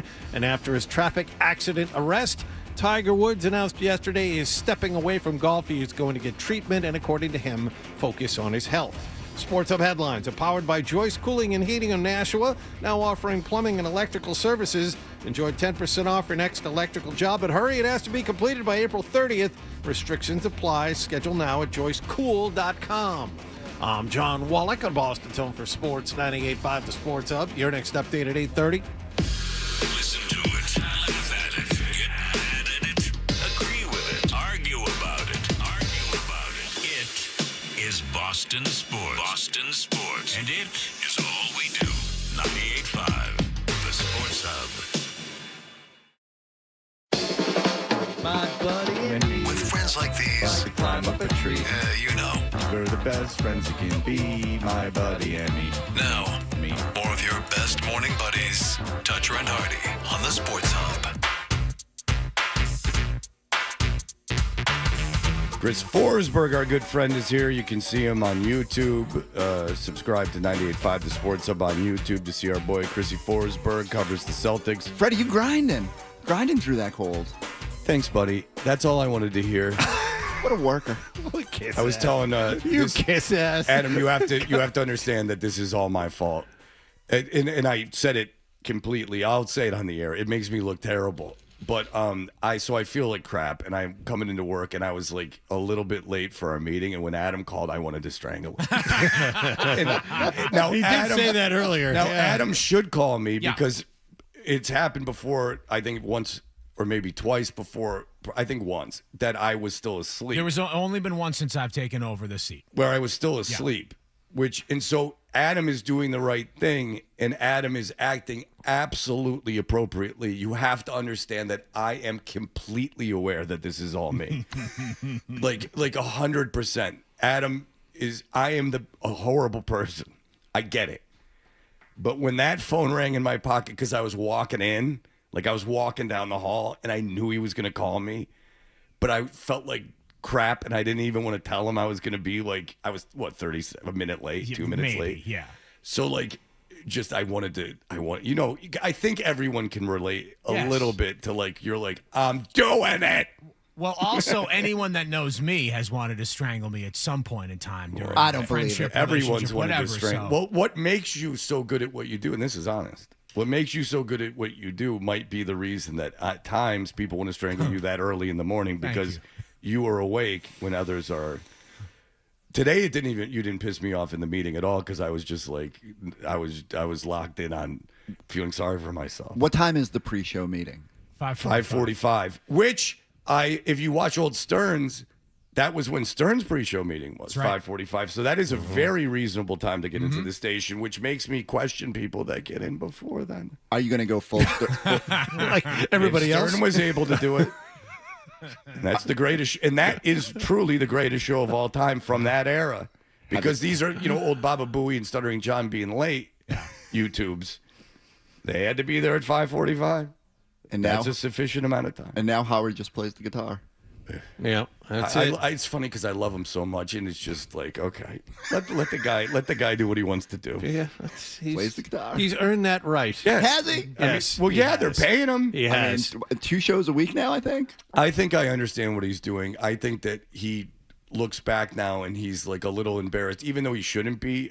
He's a little embarrassed because he was so controversial, and he wants people to know in real life he's not that way. Yeah. And that's my 2 cents on the thing. Well, I mean, I can't be angry. I'm gonna go watch Private Parts and remember the good times. Yeah. All right, Chris. We were talking. What was that look for, Hardy? Was that dismissive look? That's normal. Didn't like the movie? It's your first time here? It's That's fine. normal. It's fine. Oh, I didn't think Private Parts was a good movie. I was I think it's very fine. disappointed. I saw it the weekend it came out, and I was in college. That's the Do you want only to know my movie big, I went to. Here's okay. I'm not going to go through like all the issues with it in the aftermath. How it's this love letter to his wife, and how he's really just a family man. You can't do all that. BS. That's playing Monday Morning Quarterback. Okay, at the time it was an authentic telling of the story. Here's my biggest problem with it. It's like this minor continuity detail flaw. At the end of it, when they're celebrating the big, we beat Imus. You were on at a different time of day. How do you beat a show that you're not on against? Well, you had to make it an hour and a half. I get that. My whole thing My whole thing with that is he's a bad actor. Like, that's the thing. Oh, I didn't think he was. Oh, I did. I thought Fred was a really good actor, and I thought that Fred was the only one on the show that acted well in that movie. See, I thought Howard was fine, and actually, I thought he was fine for the most part. It's like tough to be like understated on camera, especially when he's been doing this, act on his radio show. But the movie itself holds up because of people like Paul Giamatti's in it. I mean, he's amazing. Well, yeah, fantastic. everyone else was an actor. Right, for the actors that are in it. So I don't think it's a bad movie. I don't think it's a bad movie. I think it's a well-written movie, and I think the book is brilliant. I think Private Parts, the book, is brilliant. I think Miss America is brilliant, but Private Parts especially is brilliant. I haven't read the other one. I'm eager to watch it again and see how does it hold up. I don't think movies are holding up well. This might surprise people, but this is my thing, and it's been for a long time now, like a bit of time, is that I'm not going to, like, if Stern wrote the third book, I'm a big Howard Stern fan, but I know I'm not going to like it. So I'm not going to buy it just so I can not like it and bitch about it. You know what I'm saying? That's a little bit where I'm at with his show right now, is like, who am I to tell him? I don't have to listen to it. Like, he's 70, what is he, 22 years old? He's 73, 72 years old. Do whatever you want. When you're that age. I don't like what people say about him is like he flipped politically, and it's like, well, he was doing a comedy show, like like he was pushing up against the religious right and stuff. Like, it's a totally different environment now. Yeah. I mean, it's like you got to read the culture. Oh, there's been things that he's done. I can't even. The biggest, most awful thing, and it wasn't even him that did it. It's people around him putting together the show. As one of his birthday shows where he had this ongoing feud for years with Rosie O'Donnell, and they made up. Fine, people come to terms, and you realize it's not that big of a deal. Opie and Anthony had what's her name, Whoopi Goldberg on, right? And it's actually kind of interesting to see people like actually sit down and talk and not just snipe at each other. Rosie goes on Howard Stern's birthday bash and performs a song, a parody song of the Grease song, Tell Me More, Tell Me. Howard Stern, you live and you learn. Da, da, da, da, da, da. And they sat there and they listened to her sing it and perform this song in front of his birthday crowd. And I said, well, now all is lost. The ship has gone down. It's sinking to the bottom of the ocean. It's one thing to, finally make friends with somebody that you've been feuding with needlessly for years, as funny or entertaining as it might be. But then to put them up on stage at your show and have them do that, well, nothing makes sense to me anymore. It's all done. Okay, so my question to you is this, is that do you look back in your career and go, wow, I had the opportunity to interview someone that I really like, and I did too much shtick and made it too, about me. Do you ever think that? Oh, yeah. Because I think about it all the time, and I think that maybe... Is there one in particular? Is there, one interview that you... Yeah, there's a bunch of them. Harry Shearer is just one that we had Adolfo interview, and I'm like, and he was nice to Adolfo, and I'm like, why did we do that? I could have just interviewed the guy. There's a bunch of bands and stuff. That... I have one with it was who's the bass player from Jane's Addiction? I think maybe he was in Eric Avery. I think so. I don't know what the outfit was. 12, but Stephen Perkins was the drummer. Okay, yeah, it was like a good band, and I was being kind of a dick. And Stephen Perkins didn't like something that I said, and it just soured the whole interview because I was trying to be funny interviewer, entertaining guy. And I'm like, damn it, those are good dudes. Perkins is a good drummer. That was a good band. I should have just made it about them. Yeah, I could have totally done that, and it would have been fine. It wouldn't have necessarily been riveting radio, but instead I went out of my way to be a jackass. So, Chris, the answer is a lot of people, I'll see or hear a song, and I'll go, wow, like if I could talk to them now, I would ask like all this stuff instead of being like jokey fun guy. There's so much stuff that I want to know, would have Right. liked to have talked to him about, but instead I did it. Yeah, there's It's there's never a too bunch. late It's to more mend like I have to fences. see it. No, it's not that I offended them. It's that You wish you could had have been more taken it more entertaining. seriously. Yeah. Like I could have been more entertaining. Now there's a million bands that I'm glad I was meeting with. Like a trillion bands. Like I'm proud of a lot of that. I'm proud of the way I treated 99% of the bands. But it's more like like actors and stuff where I'm like, why didn't I could have asked like real questions, or I find out something about them that was super interesting, and I'm like, why the hell didn't I research that more? Has that happened? Smell like flatulence? No, I'm not. No, That one is just I'm ashamed of my alcoholism. Go ahead. You has it ever happened with an athlete?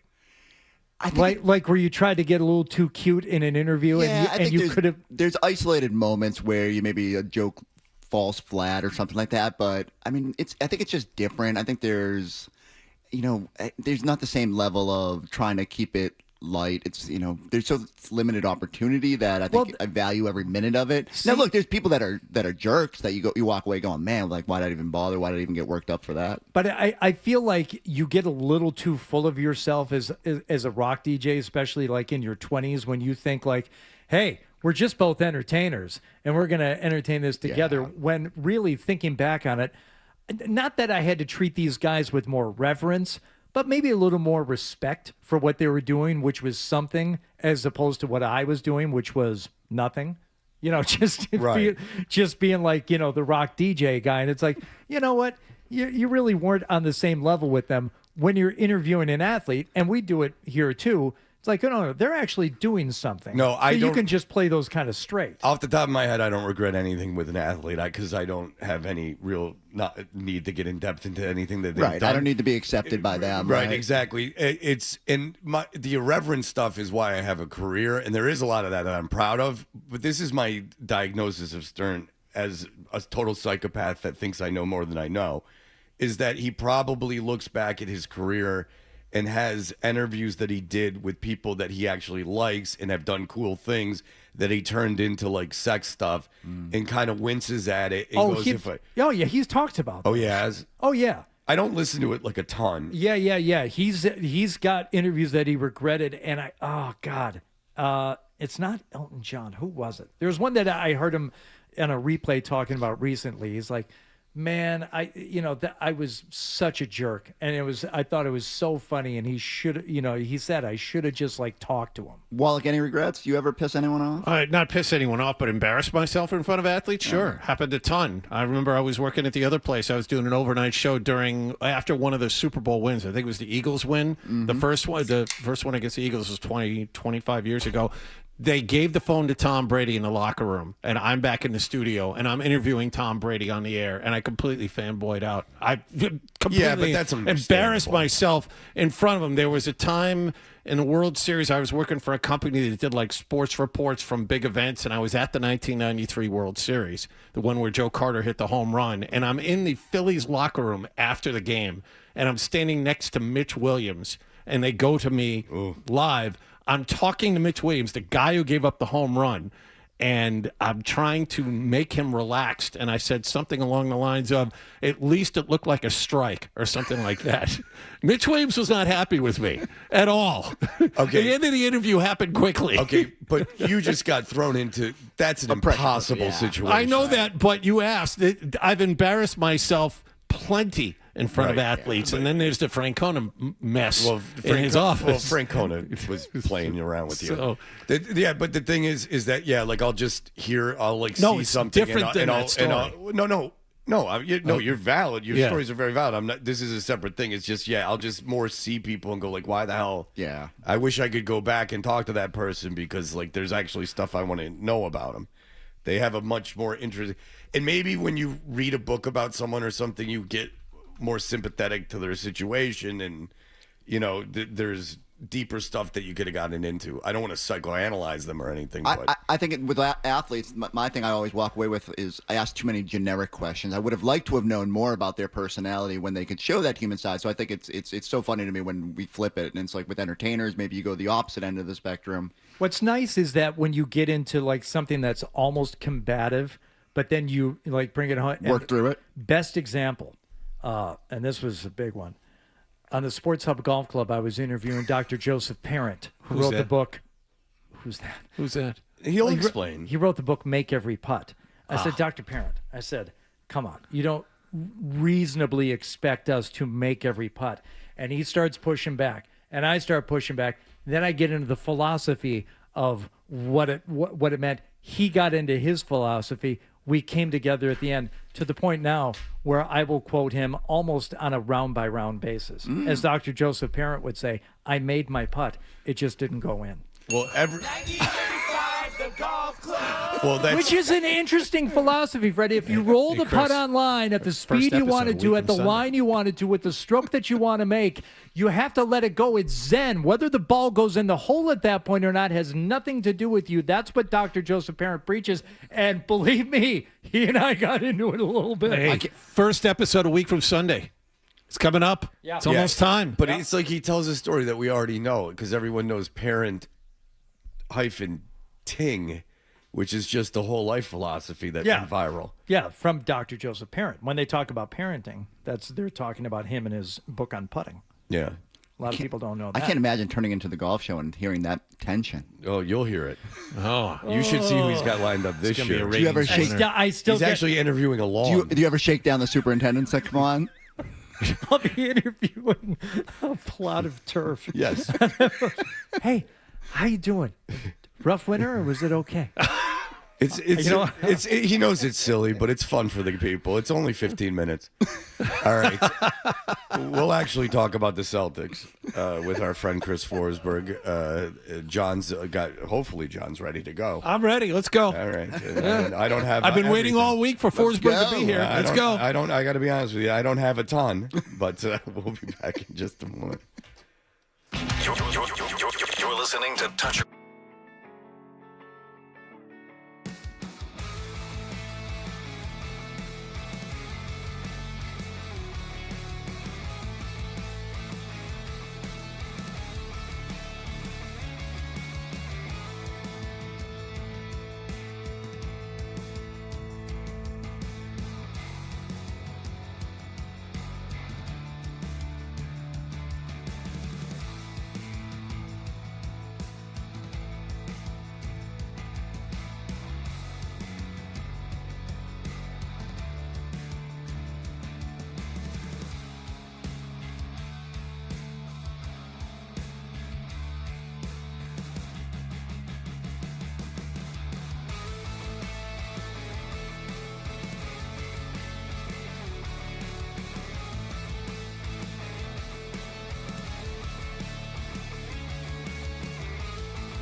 Go away, Harvey. Walking on Southbridge Street in Auburn, Massachusetts yesterday at 12:30 in the afternoon, I saw a guy who looked like a homeless person with a green sweatshirt on shuffling along the sidewalk. And when I got past him, I looked in my rearview mirror and saw a goofy-looking guy with a weird haircut.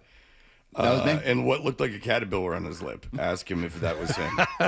Nailed it. That's my usual my walking track. I go all over my little hometown. Wait, were you walking a dog? Nope, just me. I had already walked the dog. How old are Played you? in the backyard. Yeah, 20,000 steps a day, baby. Yeah, and you get out in the sun. I'm with you. I'm not kidding. Out in the sun. I thought you said out of the sun. Yeah, No, in the sun. It was legitimately a nice day. Excuse me. Do you go for walks without your dog? No. Okay, then you're not with him. But I also have a dog that's... My dog's a maniac, so I can't... Well, my dog's a maniac, and that's why... I can't... He's a doodle, but he's just like he sees another dog and his brain goes... You were such an alpha with that doodle. All right, anyway. Here we are, 75 games into the season, 7 are left. The Celtics are not going to be the number 1 seed in the East. And I've asked you this before, but let's review it. I have to imagine the Celtics are the betting favorite to win the East. I have to imagine that they are going to win the East. But we've discussed it before. Has your opinion changed at all at being the 2 seed and the importance? Because now you got to play the Knicks and the Pistons conceivably, even though... Do we know anything about Cunningham? Not yet. Yeah. Still waiting. So if Cunningham doesn't play, obviously the Pistons are not that big a threat. They're running out of room. I mean, they need to get him back. I'm telling you, if they get Charlotte... That is like the worst possible matchup because Charlotte can score a bunch of points, and I'm worried about Detroit's offense. That would be a shame if they lost in the first round again. I don't think they will, but I just they're gonna have to show and prove that, especially if Cade is not in his full self, that they can be on that level. So you do believe he's coming back though? I can't imagine. I think we'd know more by now, but it just adds a wrinkle to that. I think that's maybe a little bit why the 2 seed is it's important, but not like the be all end all. Look, playing in Madison Square Garden is one of the few venues that it's an elevated environment in the playoffs, and Celtics didn't respond well to it last year, but the Knicks play better at home than they do on the road, so if you could get that and don't kick away 2 20-point leads to start a series, you'll be all right. Which unfortunately... Which they did last year. Does happen. But you learn lessons. I hope so. Slightly different team, but I think the Celtics would be motivated in that instance. The Knicks have had success against the Celtics this year, and so I wonder what it would be like for Tatum, having experienced that injury against that team in that building, to go up against them. It's the best possible matchup storyline way. I hope we get it. Ultimately, Chris, this team plays hard every night. They give you an honest effort every night. I'm just wondering, a season full of those games, I would imagine it would start to pile up on you a little bit. At least that's what it looked like in the third quarter of their last game in Atlanta. It just looked like there wasn't much there. And I worry that we get to the end of the season and fatigue might be a little bit of a factor. Can you get John to stop worrying, please? He's a mess. I thought that game was a complete outlier. I'm not saying crumple it up. I think there's been some bad habits. The turnovers have crept up a little bit. They haven't forced a lot of turnovers. Just little stuff they need to tweak. But, essentially the last 3 games you haven't had both Jays on the court. And, that will never not happen in the playoffs, right? All health considered and everything. You're going to have a Jay on the floor at all time to steady you. And I just think I'm excited to see how it looks. And their minutes together have been very good. Little stuff to fine-tune to the finish line, but I just think everyone's kind of looking ahead at this point, and you're just ready to go. Fair enough. And I wanted to ask where you put Joe as far as coaches go in the NBA. I saw a stat, Joe Mazzulla, 4 career. How much money would I have to give you to ask him the question about coaches? I know, especially the answer you got a couple of nights ago. I don't care. I never want to be asked about this again. But in the top 5 coaches in the league, I assume Joe is there. But I saw a stat because he's going to face Eric Spoelstra tonight. Spoelstra in his career has 4 50-win seasons. Joe has 4 in a row here. Where would you put him? Top 5, top 3? I think you come away with a great appreciation when you talk to the players about how much they feel his impact. Whether it's, again, I think so much of coaching is just being able to have a feel for your team, pushing the right buttons. There are good coaches in the sense of X's and O's, right? Spoelstra can junk up a game, and I think part of the reason there are people that don't want to see Miami is because they might not have the same level of talent as you do, but they can find a way to scheme and make a series more difficult based on what the coach can do. You know, I'd throw Nick Nurse kind of in there, but not with Philly because Philly's not a real team. But yeah, I think Joe's elevating to the point where between his X's and O's and his pulse for the team and his ability to make changes on the fly and identify like the best way to put his team in position to succeed, I think it's fair to start doing the conversation about where he's at. It's usually takes more longevity before we can say he's a top 5 coach. Like go around Steve Kerr, Eric Spoelstra. Like there's really good coaches out there, but the fact that it's even a conversation says a lot about it. Okay, have you heard the rumor that LeBron James could go to Golden State? I have. Yeah. Okay, so that's interesting. Now, think about that roster. So you would, depending on, he would have to go for essentially a minimum contract, and that's he goes. Well, what I've read is unless they trade him, he's going to get essentially a minimum contract wherever he goes, except for Cleveland. I could see that. And then Cleveland would have to trade the center. Yeah. So basically, if he was going to get anything over league minimum and leave the Lakers, it would have to be via trade. But if let's just say I think he can opt out. He signs for some low. No, he can't opt out. So what I'm saying though is, but if he signed with another team, it doesn't matter. No, you know more than me. But it would roster. have to be a league. It basically would have to be a league minimum. The bigger thing is like think about that roster now. So you'd have Steph, presumably Draymond's still there, LeBron, Al Horford, Porzingis if he's brought back. You know, like. It's a super interesting team. It's a super old team. Young core. I was just going to say the Lakers tried that too at the end with Steve Nash. That didn't go all that well. Malone and everything. Yeah. They can't. I mean, it'd be fun to watch, but would it be fun to see the legends getting run off the floor by a bunch of? I don't think that would happen. I think it would. There's just so much. I mean, Jimmy Butler. Jimmy Butler's hurt, and he might not be back for the beginning of the season. But I guess also Draymond would have to be on the team for LeBron to go there because they're best friends.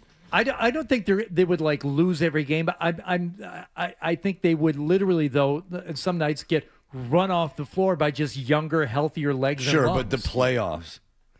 So you'll never have all 7 of them available for the same game. No, maybe in the playoffs. In the regular season, but in the playoff, would you want to play them in the playoffs?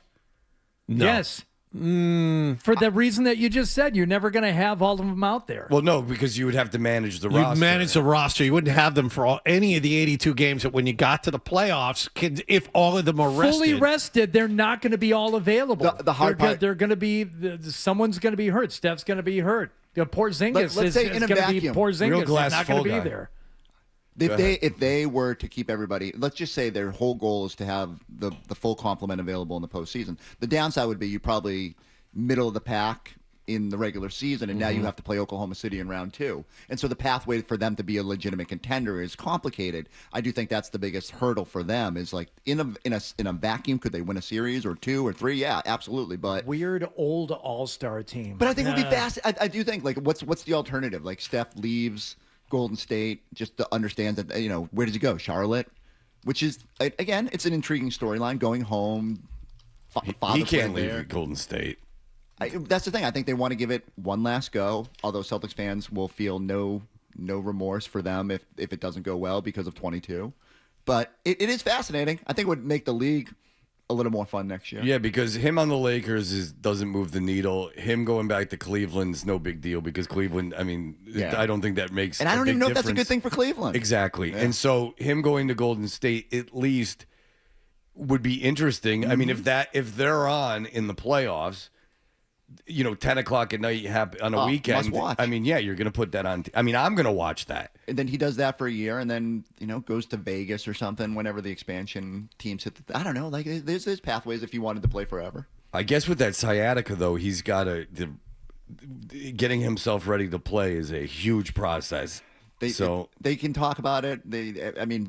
Tom Brady wants to come back or flirts with the idea of coming back. It's hard for them to walk away. No, it's hard to walk away, but I think the thing that would make him walk away is that it becomes way too difficult to prepare himself to play. And that's usually what it is. It's not the actual games. It's the ramp up. I think that was what a lot of guys like, Garnett always said. It's just there's so much effort that goes into getting yourself ready that it's just not worth the time and energy. Yeah. I can't believe you don't want to see an aging. Why are you in a mood today, Hardy? I'm not in a mood. I'm not in a mood. Am I? Kind of. Kind of in a mood. A little bit. I'm on your side, Hardy. I don't think you're in a mood. All right. That Laker team, Steve Nash, 38, Antoine Jamison, 36, Kobe Bryant, 34, Metta World Peace, 33, Pau Gasol, 32. Yeah. Okay, Old. that's not the Karl Malone one. But how far did they go in the playoffs? Because the Karl Malone one, I think they went to the Western Conference Final. That team got swept in the first round by San Antonio. Okay. And But what was the team with Karl Malone? I got to find it. It wasn't one of those. For some reason, and I don't know why. Karl Malone was before that because I think it might be before Kobe was in the league. Yeah, I think you're right. Karl Malone's last season was 04. It was like Karl Malone, Gary Payton. Yes, I think you're right. Right. And I think they might have.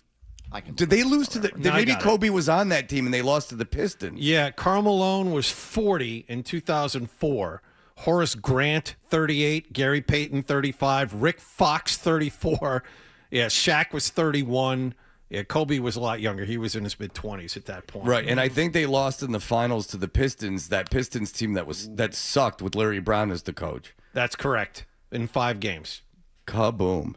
And then you couple that with the draft stuff during the Christopher Price interview, and we're talking about a guy who knows his stuff. Look at you, Freddie. And you know what? And you're playing hurt. Very impressive. And the flu game. Very impressive. Hardy, jump in. Allergies. Your version of the flu game. That's today. No, I'm trying to manifest this not being an illness. I know you want the illness, so it'll run through you over the course of a couple of days. But allergies it's not going to last for a month. It might be bad for a day or two. But anyway, I would love to see that Golden State team. Same. I would like to see that. I think it'd be sad. Really? Yeah. I think it would be fun. I kind of want it to happen now.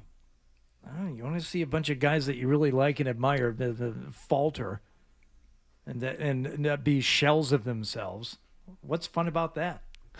We went through that with the Celtics in the late 80s. You know what? We all know what that looks like. Yeah, how fun was that? Not very. No. But it's not my team that's falling flat on its face. Like if I'm a Golden State fan, I might not want that. Yeah, but everybody else in the league would like to see it. But as What's the alternative? Definition of casual NBA fan, I would turn that on in the playoffs. I like Draymond obviously because he's Michigan State, and LeBron is still, impressive for his age. The only guy in that entire group, though, that you named that I want to see succeed, or I still want to see play, is Steph, because that's the greatest shooter of the basketball any of us have ever seen, and I would like to see him with like a young core around him that just allows him to get open and shoot the ball. That's why the Charlotte thing is intriguing, right? Like a team that's on the rise. If you had one piece like that, could it push them over the top? But is he the piece they need? Because they're already juggling 3 guys that want to shoot the ball all the time, and then you add Steph Curry to that. Like I think LaMelo Ball's ever going to give it up? Again, you know way more than me, but that almost seems like the worst team you could go to, because then it's just 4 ball-dominant guards. If I'm Steph, what are my choices? Steph is waiting on the wing for the ball pass that never comes from LaMelo, who's spending 20 seconds on the other side of the floor. Knipple is a great shooter, too. I mean, and then they got the third kid. I mean, isn't there? The whole point was they figured out how to juggle the 3 guards, and then you add Steph Curry into the mix, and it's a whole thing. They might score 140 points a night, though, and I don't know if they play any defense, but I'm intrigued. You take the 7'9" kid that just opted out of Florida. That's right. You put him in the middle. He's a rim protector. He's a transfer. Everyone's going to be knocking each other over to go get that kid. I don't understand how if you're 7'9", you just aren't the best. He's awful.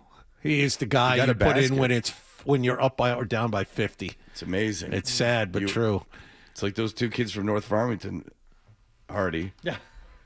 Hardy even knows about them. Where I went to high school, they're a little bit older than me. God. North Farmington High School, not a athletic powerhouse, a suburban Detroit school, big school, but not known. Not Farmington Hills Harrison, which was the rival, which was the huge sports school. No, the Thrill Coleman, Michigan State legend. So he went back to Coach Harrison for a while. So here's the deal. So they had 2 7-footers. Mm-hmm. So this is a suburban basketball team, middle of the road. So they should dominate. They didn't play. Oh, They were twins, and they couldn't play. They couldn't play. They couldn't even play in high school. They were so uncoordinated. It was tragic. Where did they end up going? Did they get any offers to go to college? Because even I'm with that sure height, I'm sure they did, just because of the height. like Adrian or Albion or something. But We looked this up before, maybe a couple of years ago. I don't want to do it again, but yeah, it was. one day we'll do that. And I'll tell all my Neil Fingleton stories because he was the 7th. Oh, Neil Fingleton. Yeah. Remember that kid? Then he went to UNC. Yep. Went bad in Holy Cross. Dean Smith actually brought him in and obviously saw I'll make him a basketball player. Yeah, that's what it was. And then he got him there, and he's like, no, not really. God rest his soul. But he ended up on Game of Thrones. He actually had like a pretty successful post basketball career, but it ended sadly. Game of Thrones was our version of a carnival. All right, thank you, Chris Forsberg. We appreciate it. Everyone watch him on NBC Sports Boston. We will be back in just a moment. Sports.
Kaboom! Did we all just take acid? That's unbelievable. Toucher and Hart. What's he talking about? Like you, Fred. I'm not worried. The Sports Hub.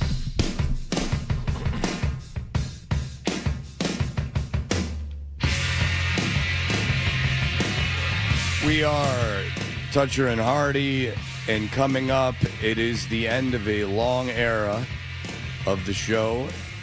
Hardy's made these tremendous puppets that he makes videos. You can see them at Toucher and Hardy on Instagram of us in the studio. There's about one a month.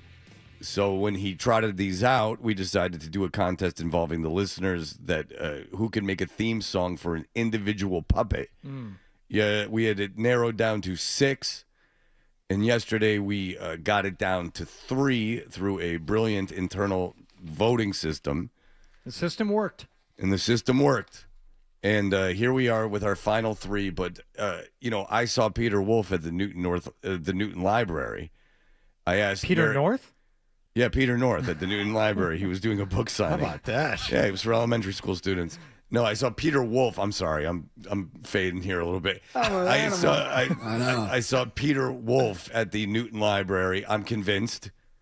He looked at me, and there was a source of recognition. Not that he knew who I was, but my face looked familiar. Could this be like when my wife insisted she saw Jack Kevorkian at the Thomas and Mack Center in Las Vegas? And she came home. She was all excited to tell me about it. And I believe at the time he was in prison. Huh.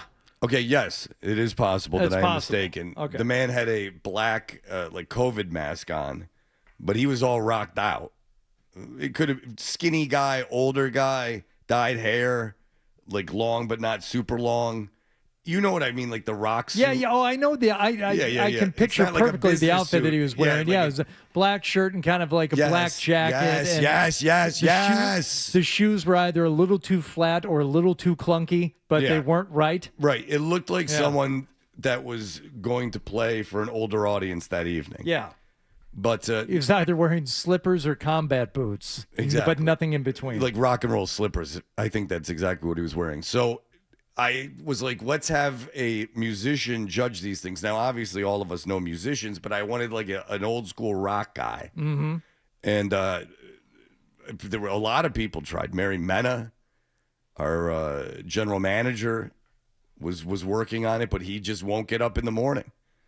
Even though I listened to his book, I gave him my good money. Mm-hmm. No, I don't want to give it away, but the person that we have does have roots in the area. Oh. Yeah. Okay. It's when you hear this, you're going to be really disappointed. No. What are you doing? Well, he's not a big star.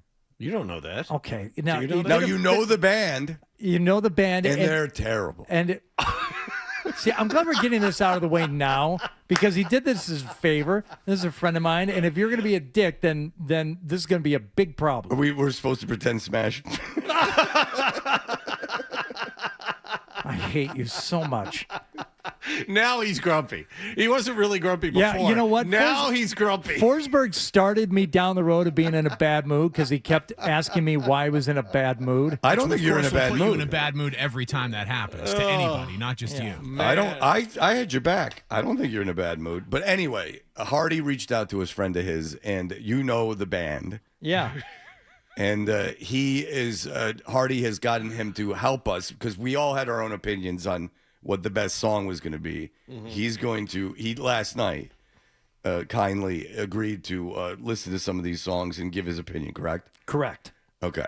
Hardy's produced some stuff, and we will get to that in just a moment. And I will Stay tuned for more Toucher and Hardy on the Sports Hub. All right, ladies and gentlemen, Jeff.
Essential Sports Hub headline presented by Celsius Energy Drinks. Another really good win for the Bruins last night. They let a 2-0 second period lead get away, but finished strong and beat Dallas 6-3 at TD Garden last night. Victor Arvidsson a hat trick. David Pastrnak 3 assists.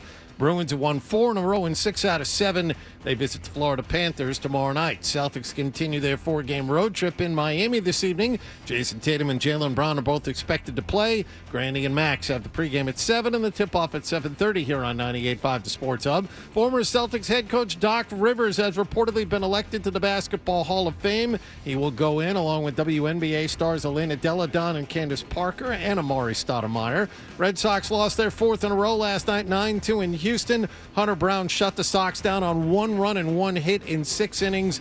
Red Sox are now 1-4 to start the season. The guy responsible for that win, Garrett Crochet, will start against the Astros tonight. And after his traffic accident arrest, Tiger Woods announced yesterday he's stepping away from golf to get treatment and focus on his health. Sports Hub headlines are brought to you by Modern Standing Seam Metal Roofing. Don't overpay for metal roofing. Modern Standing Seam Metal Roofing saves you thousands of dollars. Certified installation and lifetime products. Call 844-230-9300, modernmetal.org. I'm John Wallach on Boston's Home for Sports, 98.5 The Sports Hub. Your next update at 9:30. Deep three, violent two-hand slam. Wow. 98.5 The Sports Hub.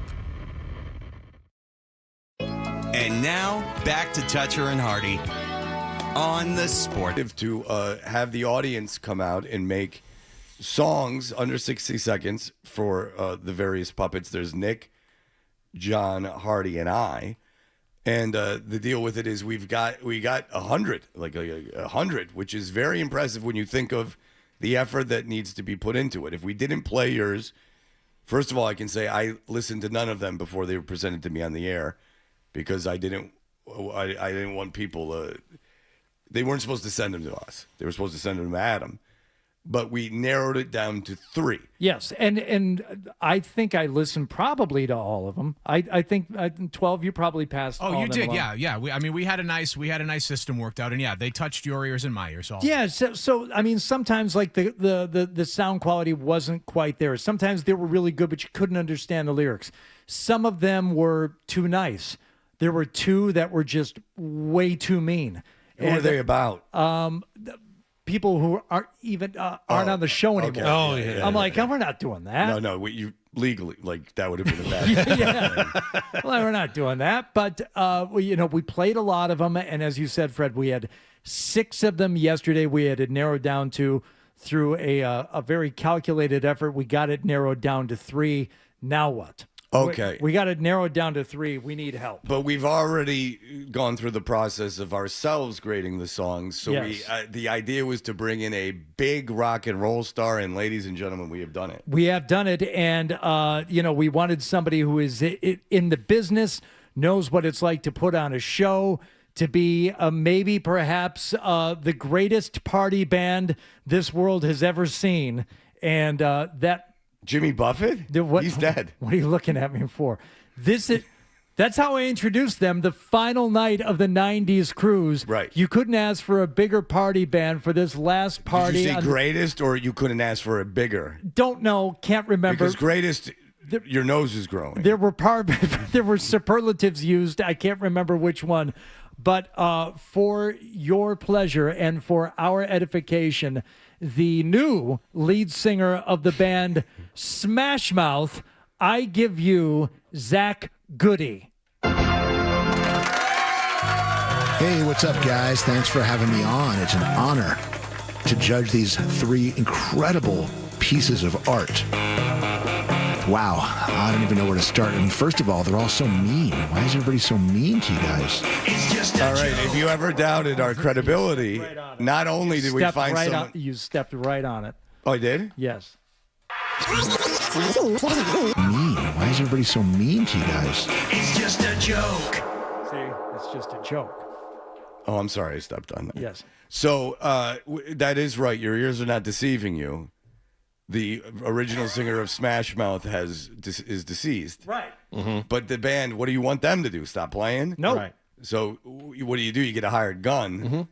And really, they could have had their choice of anybody at the karaoke bar. See, They chose this guy. Well, now Zach is a Provincetown native. He grew up listening to WBCN, going to the River Raves. So he's got his fingers on the pulse, not only of the region, but of his music, band members to make sure that no one else goes down. Music in general, and he is the person that is going to help us now in this final stage of judgment. Because when you think of Judgment Day for art, it would be the new singer of Smash Mouth. Yeah, well, we need a professional ears to be lent to this. Okay, but our opinion ultimately is what is what it is. So we're gonna have to come to a consensus at some point. We're gonna get Zach's right. Ultimately, we will get his choice, but then the final decision will have to be made. Okay, I will play these without interruption. So we're gonna listen to the song first. Right. So this one is about me. It is to Professor Booty by the Beastie Boys. Yeah, there's a lot of Nick in this one too. Yeah. Well, there's got to be. You got to throw it in. All right. Here is our first finalist, Professor. The most gout at the hub. Well, then you want to know why? So let's jump in. I'm into socks, just like Freddie T. He'll surprise your feet, acting like DA, cause it's a nasty task of cracking up the masses, avoiding the tweets, cause he has to. Now Nick's phone and ass, we're both blowing up. We like to thank Nick's girlfriend for showing up. She said, wow, it smells like bowel movements. Appointments ignored cause you were pooping. Now friends working, family circus, catching fly balls and acting fussy, so they threw him off the flight. But he's back in line, insane and dry and slim. I got this feeling Nick has staff again, so don't touch Nick cause he's septic. And if you touch Nick, his heart stop. Right. Some good insults. Me getting kicked off the plane. Obviously, my travails, Nick's travails, and let's go to the guy from Zach Goody. That's right. Of Smash Mouth, over 10 million records sold worldwide. Deceivably named Zach Goody. I don't get it either, Yeah. Hardy. I'd be upset if I was There's you. probably a joke in there somewhere for I don't Fred. understand. Well, see, Good's in his last name. You're piling on. So I said it was deceptive. Oh, you're not a huge fan of Smash Mouth. I'm shocked, Mr. Hipster over there. Okay, so you know who's thrilled right now? Scott Zolak. He's beside himself. He's blowing up my phone with texts. Well, listen, that's great. That's all right, something to aspire to. All right, That's so good. here is what our friend had to say about the song Professor Fred. The first one is I like a lot, probably because I'm a huge Beasties fan. Very creative. I like the way he worked in the sample. But all the swearing, I mean, you don't have to work blue. And then you have to bleep stuff for terrestrial radio, right? So you got to keep that in mind. Hey now, you're a potty mouth. Your bad words won't get played. It's true. Your bad words won't get played. All right. Yeah, and obviously he's worked very closely with the Beastie Boys as he is the new singer of Smash Mouth, and they were on Grand Royal. All right, here we go. The next one that we ultimately will judge, which is good for everyone because the guy from Smash Mouth is a real wild card. This one is about Nick. He's going to reach across the table and punch you in the face before the song. Well, then he'd be in He was big also trouble. in the band Ghoul Spoon. Did you know that? Yeah. I'm not an idiot. And the Weezer tribute, Geezer. Yeah. When you're looking for a new lead singer, you look at people in cover bands, dummy. All right, so here we go. Who cares? Here we go. This is the second one. This is to 9 Inch Nails. It's about Nick. I am a fake Italian. I ruin every bit. Help me. I've got a metal heart now. Sorry, friend. My God, what is that smell? For Batman, I stole a t-shirt. Can I use it for the Rio? I wanna move fast, but I'll pass out. I had a stroke the other day. I am estranged from my father. something left to say. They call me nearly dead Nick. Do you know what the toughest part of this was, getting Zach into the fold to judge these? Trying to explain to him, like, what the references meant, but without explaining every one. Like, okay, this song is about Nick, who, okay, quick background thing. He stroked out and was covered in feces and discovered by his girlfriend. And like, do I use this for the radio line? No, that's too much. I mean, I'm doing all this via text and over the phone and quick conversation. So it was just enough to give him an idea of who the songs were about. Right. And I mean, this guy's obviously in the studio with the Clive Davis and all the greats. No, but he was in his home studio recording this, which is why his voice sounds so good. He does a lot of voice work, too. Oh, he does? Yeah, he does. More than you. Not with your awful voice. Well, listen. Which sounds even worse today. Listen, L.A. pawn shops are very well taken care of when it comes to the radio ads. No question about it. I'm going to find out what voice work he's done recently and make you eat your foot. All right, here is what the guy from Smash Mouth has to say about the Nine Inch Nails Nick Closer song. Song 2, the Nine Inch Nails one, very clever, nice production, nice vocal effect. The lyrics were a little underwhelming for me just because there's a lot of space in between the words. He had too much of your spacing. It doesn't really grab you. He had too much of the spacing. But very well produced. I dig it. And he's got a good point. Smash Mouth all about the lyrics. Yes. And what Pacific Dance Party. But and Shrek. That's right. I'm a believer. Smash Mouth, much like Eddie and the Cruisers, they know when to use the caesura, the timely pause, the strategic silence. Right? Yes. A little too much, and I think he's right in terms of a parody song. It's really got to hit you over the head. You got to be hammered. Well, the problem with Smash Mouth when they kind of fell off a little bit was when they went to the concept album. That was a big problem. You're saying the Smash Mouth rock opera? Yeah. Well, you didn't understand it. It was about going bankrupt. Right. They're not bankrupt. They're doing very, very well. All right. They were on the 90s cruise. Yeah. So the guy from Smash Mouth is on, he taped these, and he is reviewing the songs. Yes. Dave Tree was unavailable. How dare you? So here we go. The final one. You've heard it before. The final. We'll have to decide between these three. It's the Wallach Mash one. John's been married once before. Yeah, that one ended in divorce. Fred just laughs across the mic, yet mine did too. Welcome to life. John dreamed he'd call the Celtics game the Pocket Floor in Band of Fame, but they picked Drew Carter instead. Fred got divorced, John did too, but Drew calls the Celtics not John. Still makes me laugh. Every time. It still makes me laugh every time. All right. And the guy from Smash Mouth was Zach Goody. Right. The inappropriately named Zach Goody is he had this to say about the MASH song about Jonathan. The MASH one, it's pretty painful. I don't know if I'd want to re-listen to that every day, but I mean, it made me laugh. He saw Wallach's face and saw an underachiever. All right, that is true.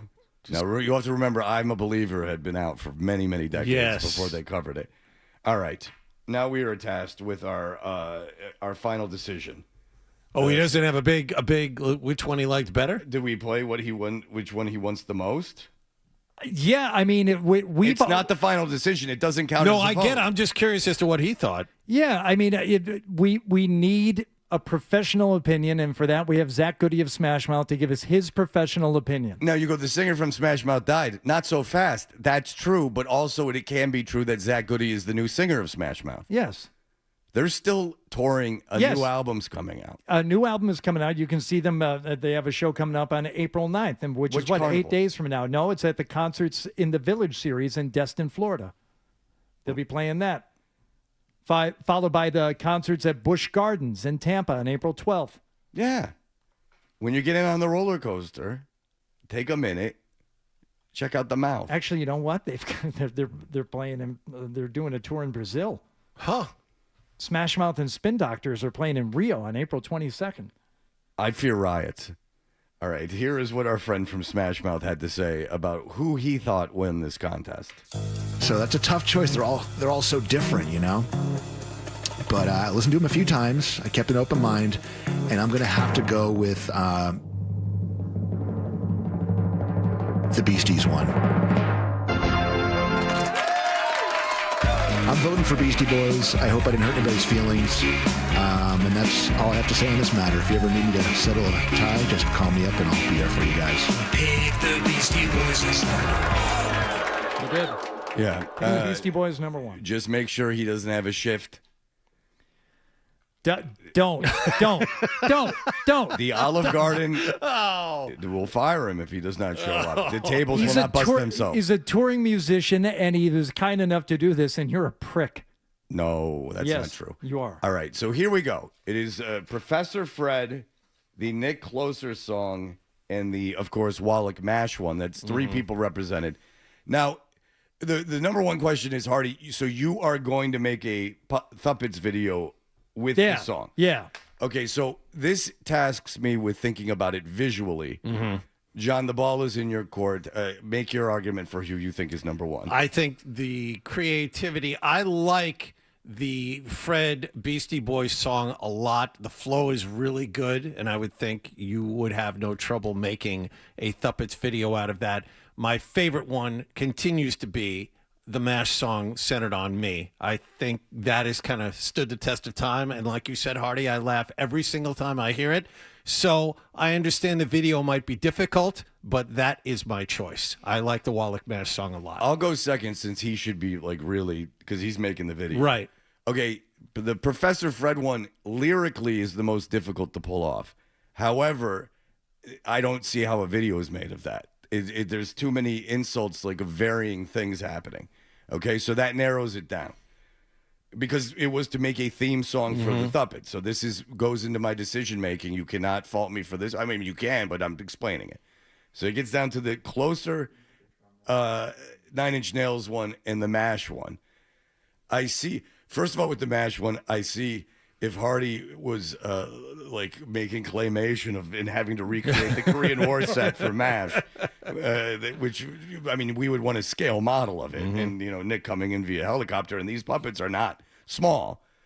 So it gets down to those two. And I swear to God, I've not really thought about it, believe it or not. And the 9 Inch Nails one makes me laugh, and the MASH one obviously makes me laugh. The reason that I would pick the MASH one is so uniquely Boston. Like, you wouldn't have gotten that anywhere else. That's true. The 9 Inch Nail one is got funnier insults. This isn't good for the radio, but I guess I'm going to get the MASH one too. Yeah. Even though I voted number one for the 9 Inch Nails one yesterday. Yeah. Like, I just put myself in the shoes of the guy from Smash Mouth. In all seriousness, I'm teasing him, but I obviously I appreciate him doing it. But like, that's uniquely bought. Like, that song does not come to any other city in the world. That one is uniquely Boston. But ultimately, Artie, you will be making the video. These brilliant Thuppet videos. We've already heard from the guy from Smash Mouth. Both John and I have dismissed his opinion immediately. Yeah. He's wrong.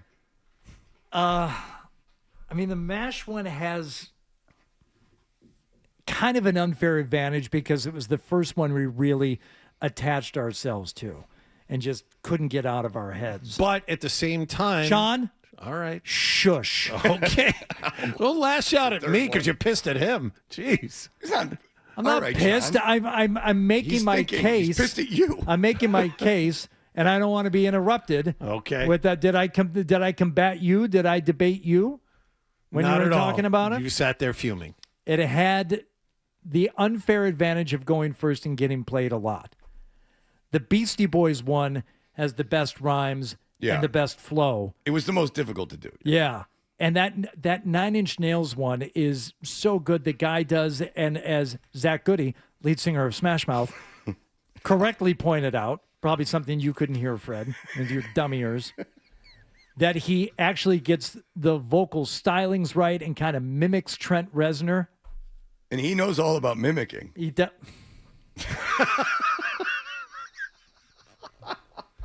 He's basically a Smash Mouth we get it. We get it. We get it. Very funny. Thank you. I know. I know. I don't know that I could say anything better than what Fred said about that MASH song. It is so unique to, I think, our audience, and it's got that weird quality that, why is it funny? I don't know, but it is. Yes. Okay. And that's maybe the quality I like best about any of these. Why is this so good? I don't know. And I think if I have to explain it, I might take the magic away from it. But maybe for that reason, I'm also going with the MASH song. Okay, we did not talk about this before we go on the air, I swear to God. Here's what so the final tally is that the MASH song is the winner. That is the winner. Despite what the guy from Smash Mouth had to say, he turned out to be quite useless. You have turned out to be quite useless in most every area of your life. Well, there's no debating that. I'm working on it. And he was useful. Right. He was useful. Even though he picked the song that all of us put as third, no question. But I will say this. The Professor Fred one was I understand, the most difficult to do and required the most amount of creative talent. The Nine Inch Nails one technically is the best one in that it's made me laugh. The Professor Fred one has great insults. It didn't make me laugh out loud. The Nine Inch Nails one made me like chortle at a couple of them. But again, it's like, it's great. But the MASH one, I want to see the video of it. Like, I want to see what Hardy does with the MASH one. I have a couple of ideas. The Nine Inch Nails one would be a bunch of, videos of the Nick puppet, which, probably through special effects covered in feces. And it's like, once you get past the that, puppet. yeah, once you have to buy a new one. Once you get past that, what else? The Beastie Boys one, and again, I had to guard against what Zach Goody, lead singer of Smash Mouth, also should have been a little more aware of. Just my love of that song, Professor Booty and the Beastie Boys, influencing my vote too much. But if we've come to a decision, 1, 2, 3 versus 1. It is going to be the John Wallach MASH song. Thank you for the sizzling bacon applause sound effect, Beaton. Bang up job. All right. Did you hear that? What the hell is that? I mean, we could do Let's this. fake applause. Congratulations, man. Hell yeah. All right. That's better. So congratulations to whoever made that one. The MASH Wallach theme is the winner. They will get tickets to a first-round playoff game from your Boston Celtics, who now are in the playoffs. They will indeed have a home game in the playoffs. And Hardy will be hard at work at this video. Do you have I don't need a date, but do you have an approximate time where we might be able to see this video on the social media? The winner, by the way, Tim in West Bridgewater. So thank you, Tim, for the submission. It's the second, believe it or not, the second one we received. Second submission we received. I'd like to think, next week we'll have that video, right? All right. Kaboom. I like that. So we look forward to seeing that. Congratulations to the kid that won, or the old man. I don't know. I don't want to see what he looks like. It will ruin it. But congratulations to him. Thank you, in all sincerity, to everyone who sent in songs. It's quite impressive that 100 of you did that. And there were some really good ones, I'm told, that we did not play. No offense. Please know that it was very, very much appreciated. We will be back in just a moment. More Toucher and Hardy next on the Sports Hub.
Johnston and Bob Beers have the call of every Bruins game. Backhand and score! And every game counts. Bruins win it in a shootout! On your home for Bruins hockey. What a comeback! 98.5 The Sports Hub. I know. No, you don't know. Everyone agrees that I'm the only one who's not wrong. Right or wrong, they're back. Toucher and Hardy on the Sports Hub. You know, I got an idea for a bit. The email bit. We should do the email bit. It's a great idea. Let's do the email bit.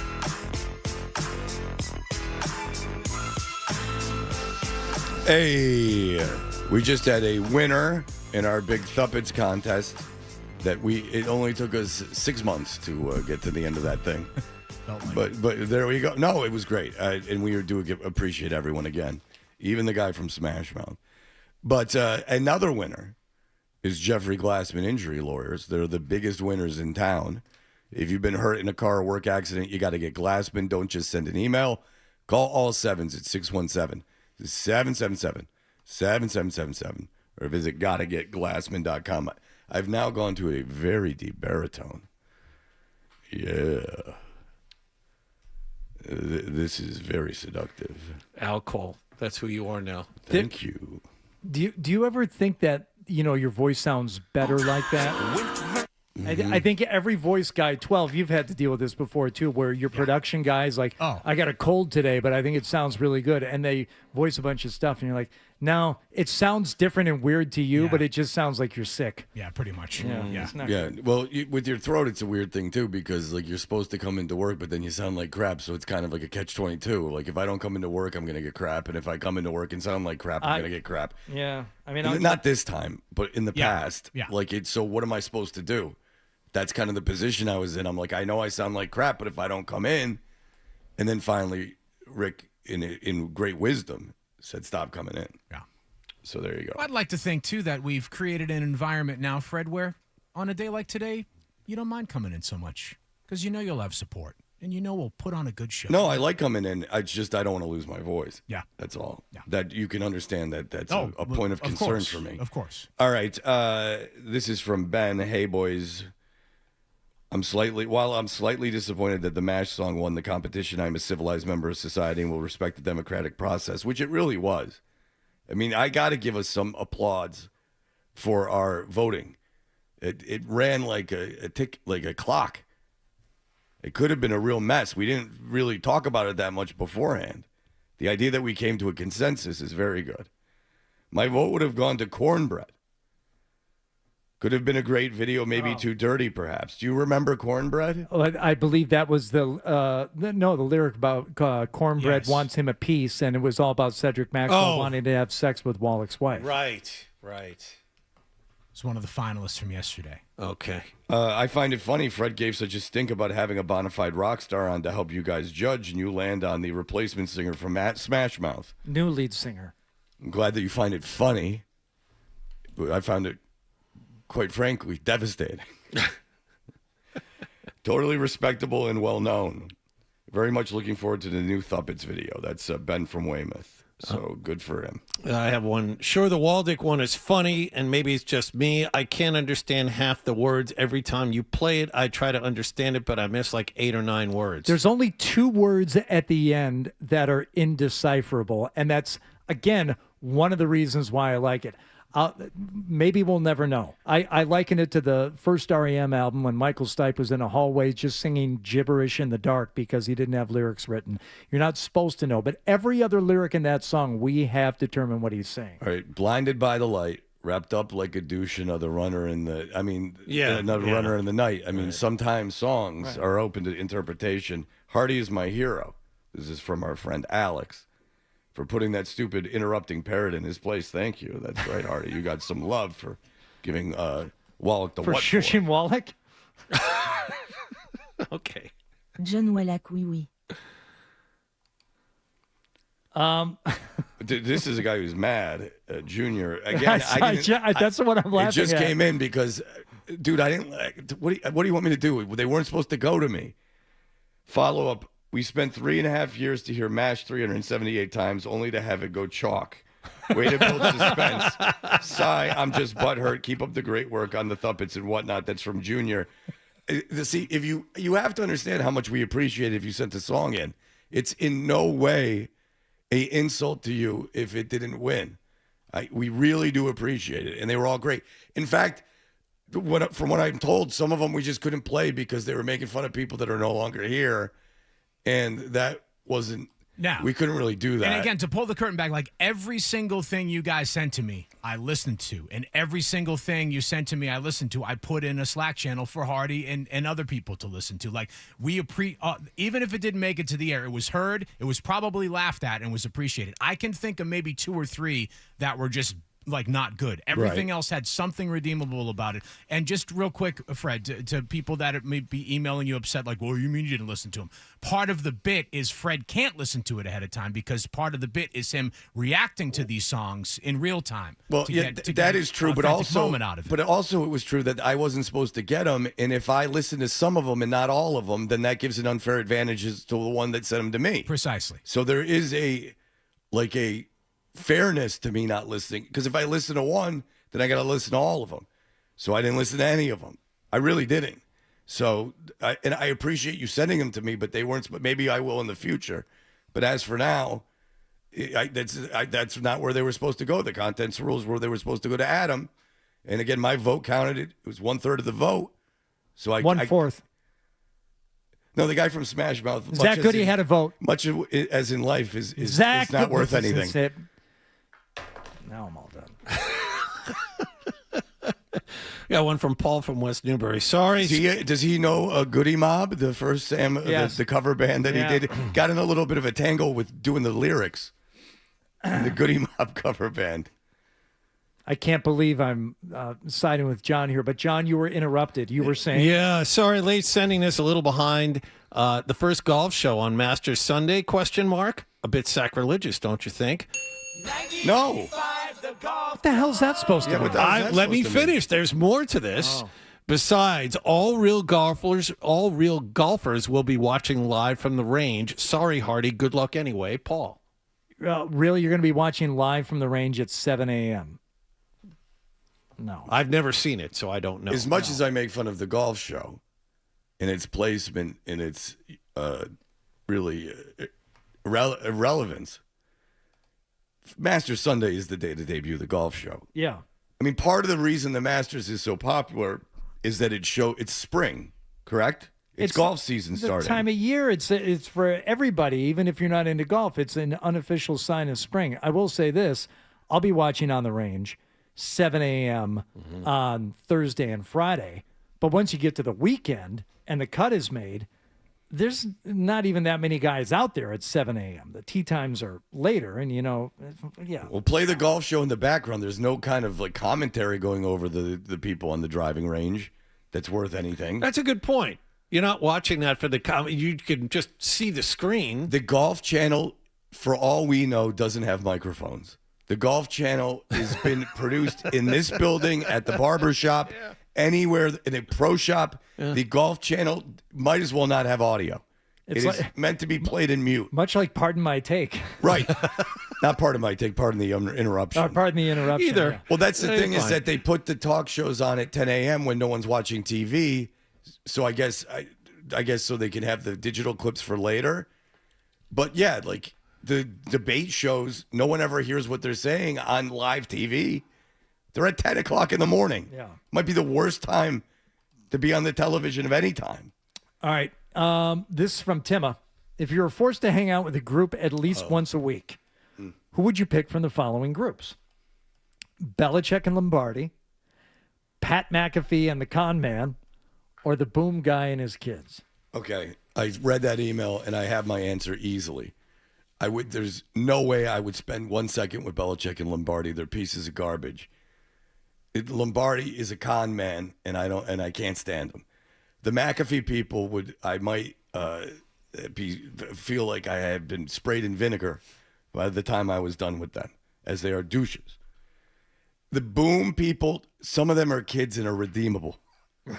So I've thought about it, and just the childhood innocence of the people in the Boom videos would make them somewhat acceptable to me. I'm taking it. It's not a long time. I'm ignoring the father and just encouraging the children in their further endeavors.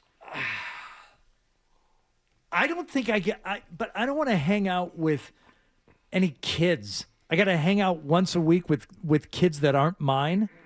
Oh, once a week?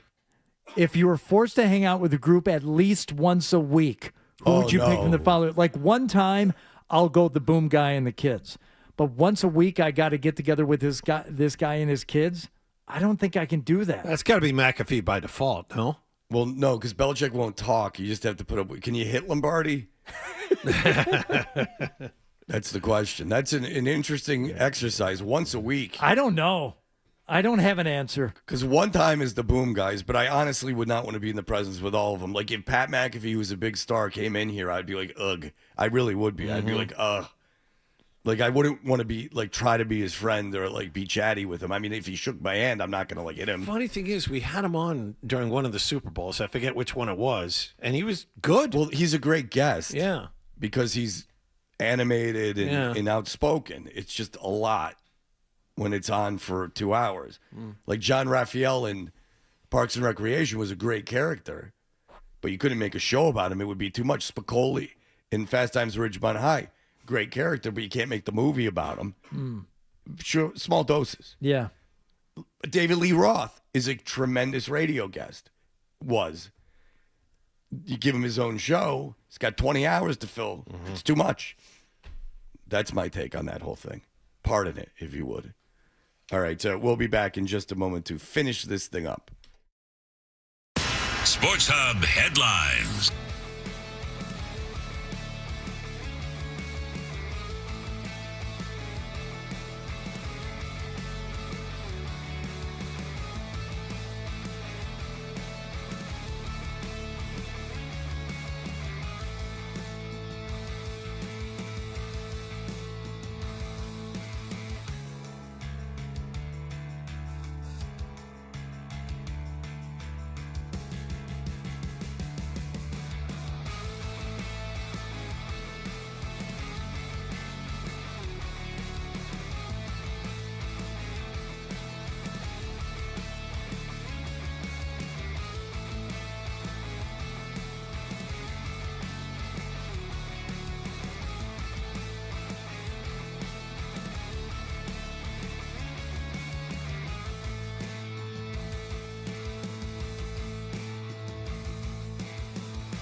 best course of action when you've wrecked your car 5 times. Right. Yeah.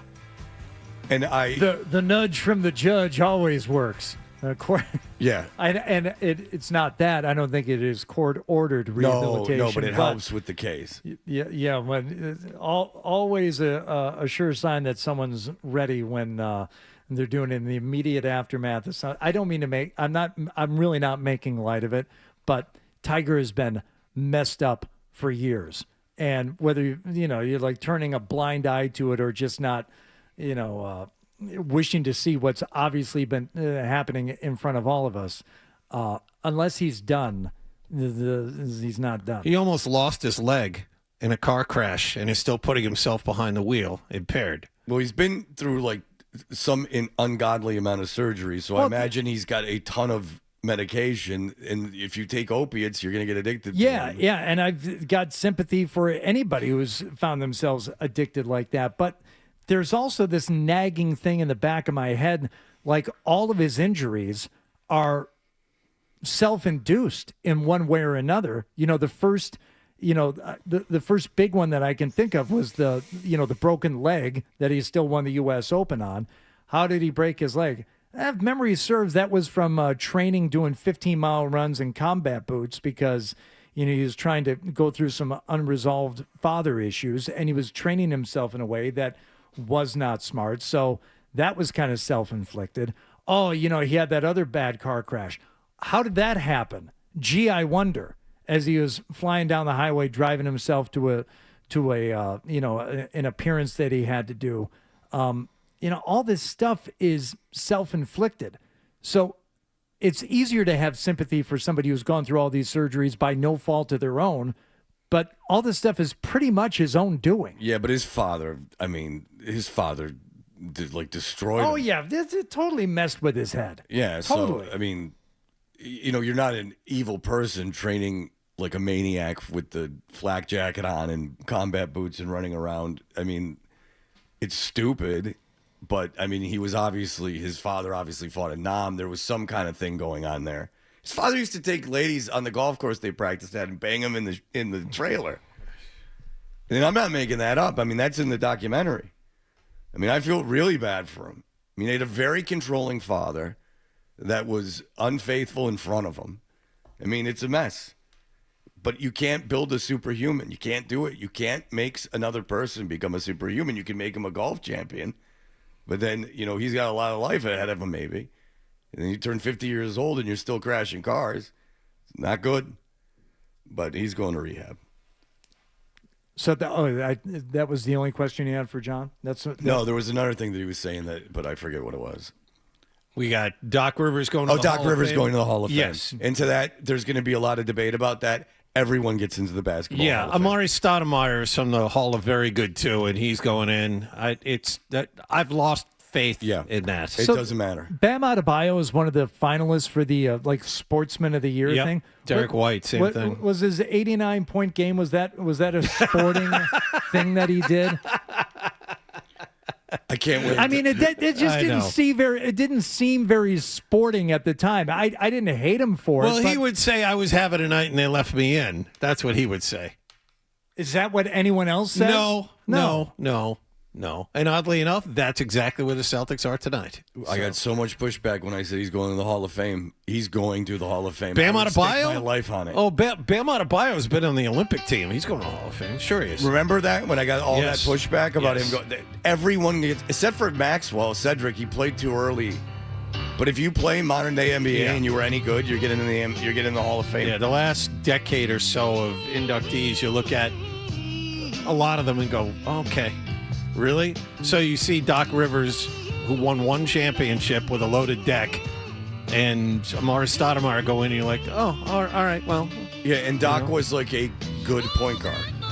Yeah, no, he's going in as a coach. No, I know, but he's going in basically because he hung around for a long time as a coach and player. Yeah. I don't think anyone would say Doc Rivers is one of the greatest basketball coaches of all time. No. That's ludicrous. No, he piled up a lot of numbers. He did. Yep. But, again, it's the worst of all the Hall of Fames, which is saying something. I haven't been in the hockey one, so Well, I it's don't not. know. I don't know the experience of it, and maybe it's a joy to be at. No, but I'm I talking haven't about- gone through, all the people Right, that are but in there. I think it's much harder to get into the Hockey Hall of Fame than it is the NBA. I would agree with that. And I think it's even harder to get in the NFL Hall of Fame. Just ask a goalie. Very difficult to get in the Hockey Hall of Fame. But if and it used to be Baseball Hall of Fame was impossible to get into, and then they said Burt Blyleven walk on in. Yeah.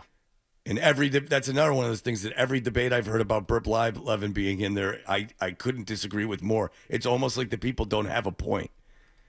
It's like you had to try so hard to justify putting him in the Hall of Fame. He was the second or third starter on a team. He was on the team that Jack Morris, I believe, like Jack Morris was the big star on that Twins team. Yeah. If it Remember? was 91. And then, that was Jack it took Morris. Jack Morris forever to get in. Well, the Veterans Committee. Yeah. He didn't even get in the way he should have gotten in. And he was on the same team and better than Blyleven by a lot. All right, very good. It's time to rest my instrument. I agree. Thank you, Jonathan. Dan Roach will be in tomorrow, though. So No, I'm coming in tomorrow. Okay. I'm gonna rest my voice. Thank God. I told my whoop I was sick for the first time today. I told the whoop, I said I'm sick. Stop bothering me. Whoop, whoop, We're not gonna get a lot of steps in today. Start it right now. Don't say anything in the meeting. Let's get this thing done and get out of here. Okay, bye. You shush. Bye. Talk to you tomorrow. Toucher and Hardy on the Sports Hub. Sex, intimacy, love. These three things are critical to a good relationship. That's the problem with erectile dysfunction. It often destroys sexual enjoyment and intimacy. It stresses the love between partners, often to the breaking point. This is Dale for Northeast Men's Health. And if you're suffering with ED, you likely know exactly what I'm talking about. But I also want you to know that ED doesn't...